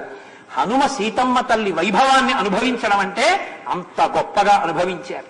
ఆయన అంటారు, ఈ శ్లోకంతో నా ఉపన్యాసాన్ని పూర్తి చేస్తాను. అబ్బో ఇప్పటికే చాలా వేళ దాటాను. క్షితిక్షమా పుష్కర సన్నిభాక్షి యరక్షిత రఘవ లక్ష్మణాభ్యాం సారాక్షసీభి వికృతేక్షణాభి సంరక్ష్యత సంప్రతి వృక్షమూలే. క్షితిక్షమా పుష్కర సన్నిభాక్షి. అబ్బా ఏమి ఓర్పు నా తల్లిదన్నారు కదండి. భూజాత, ఆమె భూమిలోంచి వచ్చింది, భూమిలోకి వెళ్ళిపోయింది. అటువంటి తల్లి మధ్యలో ఉన్నదంతా తల్లికి ఎంత ఓర్పు అంత ఓర్పుతోనూ ఉంది ఆ తల్లి. భూమినే ఓర్పుకి మారుపేరుగా చెప్తాం. ఎందుకంటే ఇంటి యజమాని తీసుకొచ్చినటువంటి ఐశ్వర్యాన్ని అందరూ పంచుకుంటారు. ఇంటి యజమానికున్న కీర్తిని అందరూ పంచుకుంటారు. ఇంటి యజమానికున్న వైభవాన్ని అందరూ పంచుకుంటారు. ఇంటి యజమాని మలమూత్రాలు ఇన్ని అనుభవిస్తున్నాం కదండి, మా దోషిట్లో విడిచిపెట్టండి అని ఎవ్వరు పుచ్చుకోరు కదండి, ఎవ్వరు పుచ్చుకోరు. ఎవరు పుచ్చుకుంటారు? అమ్మ పుచ్చుకోవాలి, ఆ తల్లి పుచ్చుకుంటుంది. మలమూత్రాలని ఎవ్వరూ పుచ్చుకోరు, ఆ తల్లి పుచ్చుకుంటుంది. కాలు తగిలిందనుకోండి ఏ అంటాం, తెల్లవారి లేస్తే కాళ్ళ పెట్టే తంతున్నాం ఆ తల్లిని. లేచి నమస్కారం చేయకపోయినా కాళ్ళు పెట్టి తంతున్నా తల్లి కాబట్టి ఓడిస్తోంది. తాను పాలిస్తుంటే పిల్లవాడు పాలు తాగుతూ తన 5వ తనానికి సూచన అయిన మంగళసూత్రాన్ని ఇలా పట్టుకుంటే కోపగించే అమ్మ చిన్ని చిన్ని వేళ్లతో వాడు మంగళసూత్రాన్ని పట్టుకు లాగుతూ కాళ్ళెత్తి అమ్మ గుండెల మీద తంతుంటే మెల్లిగా వేళ్లు విప్పి చెయ్యి ముద్దు పెట్టుకుని అరికాళ్ళని పువ్వుల పొట్లాన్ని ముద్దు పెట్టుకున్నట్టు ముద్దు పెట్టుకుని ఓర్చిన కన్న తల్లికే అంత ఓర్పుంటే ఇంతమందిని కన్న తల్లి భూమాతకి ఎంత ఓర్పు ఉండాలి? ఇంతమంది తంతున్నా ఓరుస్తోంది ఆ తల్లి. ఓ ఇల్లు కట్టుకోవాలంటే ఓ గుణపం తీసుకొచ్చి తల్లి గుండెల మీద గుచ్చి శంకుస్థాపన. నీ కడుపుకు అన్నం కావాలంటే నాగటి చాలు పెట్టి అమ్మ గుండెల మీద కోత, పెద్ద పెద్ద చారికలు పెడతావు. నువ్వు ఏదైనా దహనం చేయాలంటే అమ్మ గుండెల మీద పెట్టి కాలుస్తావు. నువ్వు ఉమ్ము ఉయ్యాలంటే అమ్మ ముఖం మీద ఉమ్ము వేస్తున్నావు. అసలు ఉమ్ము వేయడమే తప్పు. దానికి తోడు రాక్షసుళ్ళ నెత్తురు కక్కినట్టు మాదక ద్రవ్యాలతో కూడిన తాంబూలాలు నిరంతర చర్వణం చేస్తూ రోడ్డు మీద పెడుతూ నెత్తురు కక్కినట్టు పెద్ద పెద్ద ఉమ్ములు. ఎంత కుసంస్కారం! అసలు ఈ జాతి లక్షణం కాదు. భూమిని కాలు పెట్టి తొక్కి దిగినందుకు అమ్మా నా బతుకు లేదమ్మా, ఇది లేకపోతే అని క్షమార్పణ చెప్పి దిగుతాం. సముద్ర వసనేదేవి పర్వత స్థనమండలే విష్ణుపత్ని నమస్తుభ్యం పాదాహతిం క్షమస్వమే. అమ్మ నన్ను క్షమించు, కాలు పెట్టి దిగుతున్నానమ్మా అని క్షమార్పణ అడిగి అమ్మ మీద కాలు పెడతాం. ఓర్పు అంటే నా తల్లి. ఎంత కీర్తి గణించనివ్వండి, ఎంత మంది ఎంత పొగడనివ్వండి, ఎంత సంపాదించనివ్వండి, ఎంత పరివారం ఉండనివ్వండి, యావత్ పవనో నివసతి దేహే తావత్ పృచ్ఛతి కుశలంగేహే గతవతి వాయో దేహాపాయే భార్యా బిభ్యతి తస్మిన్ కాయే. అమ్మ గుళ్ళోకి వెళ్ళొస్తానమ్మా, లేనివాణ్ణి. బయటికి వస్తే రోహిణీ కార్తె నడవలేను, పెద్దవాణ్ణి. నా చెప్పులు ఎవరైనా పట్టుకుపోతే ఇవి కూడా కొనుక్కోలేనమ్మా అని మడవలరిగిపోయినటువంటి హవ్వాయి చెప్పులు అమ్మా ఇక్కడ పెట్టి పెడతానమ్మా అంటే ఏ తల్లైనా సరే పెట్టుకోవయా అంటుంది. అమ్మా చచ్చిపోయాడు, మా ఊరు తీసుకెళ్లాలి, వర్షంగా ఉంది, కాస్త ఈ శవాన్ని 2 రోజులు మీ ఇంట్లో ఉంచుకుంటామమ్మా అంటే ఎవరు ఒప్పుకుంటారు? యజమాని చచ్చిపోయాడు, అమ్మా వల్లకాట్లో శవం కాలదమ్మా, హోర్న వాన, రోజు పడుకుంటున్నావుగా ఈ శరీరాన్ని పట్టుకునే, ఇవాళ కూడా బెడ్రూమ్ లో పడుకోబెట్టుకో అంటే భార్య అంటుంది బిభ్యతి, అడిలిపోయి నీకు బుద్ధుందో లేదా, తస్మిన్ కాయే, అది శరీరం అంటుంది. ఎవరూ తీసుకోనటువంటి ఆ శరీరాన్ని తనలోకి ఆదరించి తీసుకుని తనలోకి కలిపేసుకునేది ఈ తల్లి ఒక్కతే. అది కుక్క కాని, పిల్లి కాని, పంది కాని, మనిషి కాని. అయ్యో పిచ్చాడా, ఇప్పుడు తెలిసిందా లోకం ఏమిటో దా అని అమ్మతనంతో కలుపుకునేది ఈ తల్లి ఒక్కతే. అమ్మా ఆ భూమాత కూతురివి కదా, ఆ భూమికి ఎంత ఓర్పో నీకంత ఓర్పు. క్షితిక్షమా పుష్కర సన్నిభాక్షి, నీ ఓర్పు నీ కళ్ళల్లో కనపడుతోందమ్మా. ఇన్ని అనరాని మాటలన్నా ఓర్చావా తల్లి ఏడుస్తూ. కాబట్టి యా రక్షిత రాఘవ లక్ష్మణాభ్యాం అగ్రత ప్రయోరామ మధ్యే సీతా సుమధ్యమా పృష్ఠతస్తు ధనుష్పాణి లక్ష్మణో నిజకామ అని ముందు రాముడు, మధ్యలో సీతమ్మ, వెనక లక్ష్మణమూర్తి నడవలసినటువంటి తల్లి వికృతమైనటువంటి రాక్షస స్త్రీల మధ్యలో నువ్వు ఉండిపోయావా అమ్మా? సంరక్షతే సంప్రతి వృక్షమూలే. ఎక్కడో అంతఃపురాలలో ఉండి సూర్యుడు కూడా నిన్ను చూడడం కుదరదు. జనక మహారాజు గారి యొక్క కూతురివి, దశరథ మహారాజు గారి పెద్ద కోడలివి, రామచంద్రమూర్తి ఇల్లాలివి. అమ్మా ఇవ్వాల నీకు ఒక ఆవాసం కూడా లేక, ఒక చెట్టు నీడన కట్టిన పట్టుపుట్టం విప్పకుండా పవిట కొంగు చింపి మూట కట్టి పడేసిన బట్ట 10 నెలల నుంచి కట్టుకుని కృషించి ఏడుస్తూ చెట్టు కింద ఇంత ఓర్పుతో రామోపాసన చేస్తూ ఉన్నావా అమ్మా? అమ్మా భూకాంత కుమార్తెవి కదా, ఓర్పుకి నువ్వే తగిన దానివమ్మా సీతమ్మ, సీతమ్మ అంటే ఓర్పమ్మా అని కన్నుల నీరు పెట్టుకుని హనుమ నమస్కారం చేసి ఆ తల్లి వైభవాన్ని స్తోత్రం చేస్తున్న ఈ ఘట్టం దగ్గర ఇవాళ పూర్తి చేసి రేపు మళ్ళీ పునఃప్రారంభం చేస్తాను. ఉయ్యాల ప్రయాణం అంటే ఇది ఏం చెప్పావంటే 15వ సర్గలో మొదలెట్టి 16వ సర్గ 68 సర్గలు ఎప్పటికయ్యేవి సర్గలు. సరే, రామచంద్రమూర్తి ఆయనే పూర్తి చేయిస్తారు. మనం పెట్టుకున్న సంప్రదాయాన్ని అనుసరించి ఒక 11 పర్యాయాలు చక్కగా రామనామాన్ని చెప్పుకున్నాం. రామనామము రామనామము రమ్యమైనది రామనామము, రామనామము రామనామము రమ్యమైనది రామనామము, పాలు మీ గడతేన కన్నను తీయనైనది రామనామము, రామనామము రామనామము రమ్యమైనది రామనామము, బ్రహ్మ సత్యము జగన్మిథ్యా భావమే శ్రీరామనామము, రామనామము రామనామము రమ్యమైనది రామనామము, రావణానుజ హృదయ పంకజ రాచకీరము రామనామము, రామనామము రామనామము రమ్యమైనది రామనామము, జానకీ హృత్కమలమందున వెలుగుచున్నది రామనామము, రామనామము రామనామము రమ్యమైనది రామనామము, రామనామము నమ్ము వారికి కంటి పాపే రామనామము, రామనామము రామనామము రమ్యమైనది రామనామము, తల్లి వలె రక్షించు సుజనుల నెల్లకాలము రామనామము, రామనామము రామనామము రమ్యమైనది రామనామము, ఆంజనేయుని వంటి భక్తులకాశ్రయము శ్రీరామనామము, రామనామము రామనామము రమ్యమైనది రామనామము, రామనామము రామనామము రమ్యమైనది రామనామము, రామనామము రామనామము రమ్యమైనది రామనామము, మంగళాశాసనపరై మదాచార్య పురోగమై సర్వైశ్చ పూర్వైరాచార్యై సత్కృతాయాస్తు మంగళం. మంగళం కోసలేంద్రాయ మహనీయ గుణాత్మనే చక్రవర్తి తనూజాయ సర్వభౌమాయ మంగళం. ఉమాకాంతాయ కాంతాయ కామితార్థప్రదాయినే శ్రీగిరీశాయ దేవాయ మలినాథాయ మంగళం. కరచరణ కృతం వా కర్మవాక్కాయజం వా శ్రవణనైనజం వా మానసం వాపరాధం విహితం వా సర్వమేత్తక్షమస్వ. శివ శివ కరుణాబ్ధే శ్రీ మహాదేవ శంభో. సర్వం శ్రీ ఉమామహేశ్వర వరబ్రహ్మార్పణమస్తు. స్వస్తి. సరే, మీ ముచ్చట నేను కాదనకూడదు, కానీ అది ఎంత లఘువుగా మీరు చేస్తే నేను అంత సంతోషిస్తాను. పరాశర సంహిత అని పరాశర మహర్షి అన్నిటినీ కూడా, సంహిత అంటే ఒక చోట క్రోడీకరింపబడినటువంటి విషయం. ఆయన హనుమత్ సంబంధమైన విషయాలన్నిటినీ క్రోడీకరించారు. దాన్ని పరాశర సంహిత అంటారు.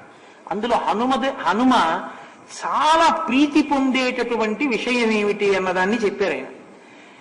పచ్చగా ఉన్నటువంటి అరటి తోటలోకి ఎప్పుడూ రామనామ జపం చేసేటటువంటి గొప్ప రామభక్తుడు, హనుమద్భక్తుడు అయినటువంటి ఒక వ్యక్తిని తీసుకెళ్లి కూర్చోపెట్టి హనుమాన్ చాలీసా చేసి రామనామం చెప్పి ఆయనని అరటి తోటలో పూజ చేసి ఆయనకి తెల్లటి బట్టల్ని బహూకరిస్తే ఏ కల్పము లేకపోయినా, ఏ విధమైనటువంటి పూజ అక్కడ వైదికంగా చెయ్యకపోయినా, అరటి తోటలో రామనామం హనుమాన్ చాలీసా చెప్తే, అంటే హనుమద్వైభవంతో కూడుకున్న స్తోత్రాన్ని చేసి కానీ అక్కడ మనం చేస్తే, హనుమాన్ చాలీసా అంటే నా ఉద్దేశం హనుమత్ స్తోత్రాన్ని చేస్తే, ప్రత్యేకించి రామనామం, హనుమ ఖచ్చితంగా వస్తారు అని. ఇప్పటికీ పెద్దలు ఏం చెప్తారంటే, రామాయణం ఎక్కడ జరుగుతోందో అక్కడ నిలబడి వింటారు హనుమ.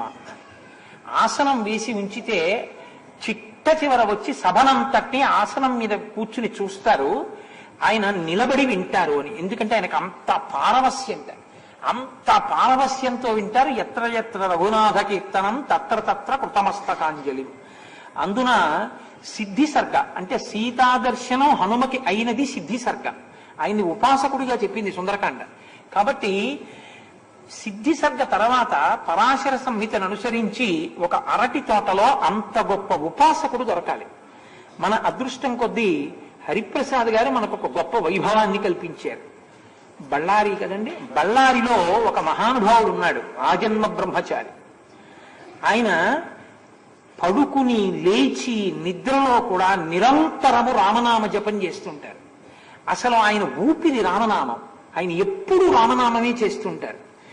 ఆయన ఎంతటి మహాత్ముడంటే ఆయన అన్నది సత్యం అవుతుంది. ఆయన ఈ మధ్యకాలంలో ఒకసారి గుంటూరు రాబోతే, ఏమిటి ఏదో వశిష్ఠాది మహర్షులందరూ కూర్చున్న సభలా ఉంది,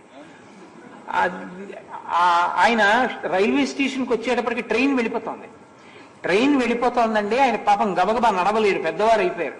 ట్రైన్ వెళ్ళిపోతోంది, మీరు గబగబా రండి అన్నారు. అంటే ఆయన అన్నారు కారు దిగుతూ, ఎక్కడికి వెళుతుంది అదే ఆగుతుంది అన్నారు. సిగ్నల్ ఇచ్చేశారు, ట్రైన్ కదిలిపోయింది. ఎందుకు ఆగిపోయింది ఎవరికి తెలియదు, ఆగిపోయింది. ఆయన మెల్లగా నడిచొచ్చి రైలు ఎక్కారు, మళ్ళీ రైలు కదిలింది. ఆయన శ్రీరామాయణ ప్రారంభ సమయంలో ఇక్కడికి వచ్చి కూర్చున్నారు. ఆయన అనుగ్రహించారు, పెద్దవారు అయిపోయారు మహానుభావుడు. నేను అనుకోవడం ఆయన పెద్దగా నడవలేరు కూడా, అసలు ఆయన్ని చూస్తేనే హనుమని చూసినట్టుంటుంది. అంతటి రామనామ జపం చేసినటువంటి మహాద్భుతమూర్తి, మహానుభావుడు. ఆయన బళ్ళారి నుంచి ప్రత్యేకంగా బయలుదేరి ఈ పూజ అందుకోవడానికి అంగీకరించి వస్తున్నారు. రేపు నాకు ఆ ప్రదేశం తెలియదు, హరిప్రసాద్ గారు చెప్తారు. అక్కడ అరటి తోటలో హనుమాన్ చాలీసా రామనామం చేస్తారు. ఆయనకి తెల్లటి వస్త్రద్వయాన్ని ఇస్తే హనుమ పరమ ప్రీతితో పుచ్చుకుంటారు అని పరాశర సంహిత చెప్తోంది. తెల్ల బట్టలే ఇవ్వాలి అని. వేష్టితార్జున వస్త్రం తం విద్యుత్ సంఘాత పింగళం అని ఆయన తెల్లటి బట్టలే కట్టుకుంటారు. రేపు ఆయనకు అక్కడ పూజ చేసి ఆయనకి వస్త్ర బహుమానాదులు జరుగుతాయి. కాబట్టి మీ అందరూ కూడా ఇది అస్తమానం చేసేటటువంటి విషయం కాదు, ఎందుకంటే అంత గొప్ప ఉపాసకులు దొరకడం కష్టం. అటువంటి మహాపురుషుడు ఆయన బహుశా రామచంద్రమూర్తి పంపి ఉంటారు. అందుకే శ్రీరామాయణానికి ముందే ఆయనంతా ఆయన హరిప్రసాద్ గారి బుద్ధిలో ప్రకాశించి దర్శనమిచ్చారు. ఆయన వస్తున్నారు రేపు పూజ స్వీకరించడానికి. ఇది మహద్భాగ్యం కదా, చూడవలసినటువంటి విషయం.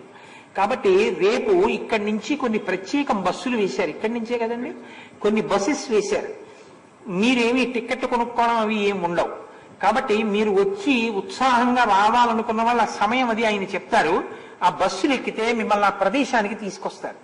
చక్కగా మీరు అక్కడ జరిగేటటువంటి పూజ, అక్కడ జరిగేటటువంటి ఆ క్రతువు దర్శనం చేసి ఆ మహానుభావుణ్ణి చూసి నమస్కారం చేసి మనందరం రామనామం చెప్పి హనుమద్ దర్శనంతో పునీతులమై మళ్ళీ తిరిగి మనందరం వెనక్కి వచ్చేయచ్చు. మళ్ళీ వెనక్కి కూడా బస్సులు తీసుకొస్తాయి. ఏం హరిప్రసాద్ గారు, ఆ బస్సులు వెనక్కి తీసుకొచ్చి ఇక్కడ విడిచిపెట్టేస్తాయి.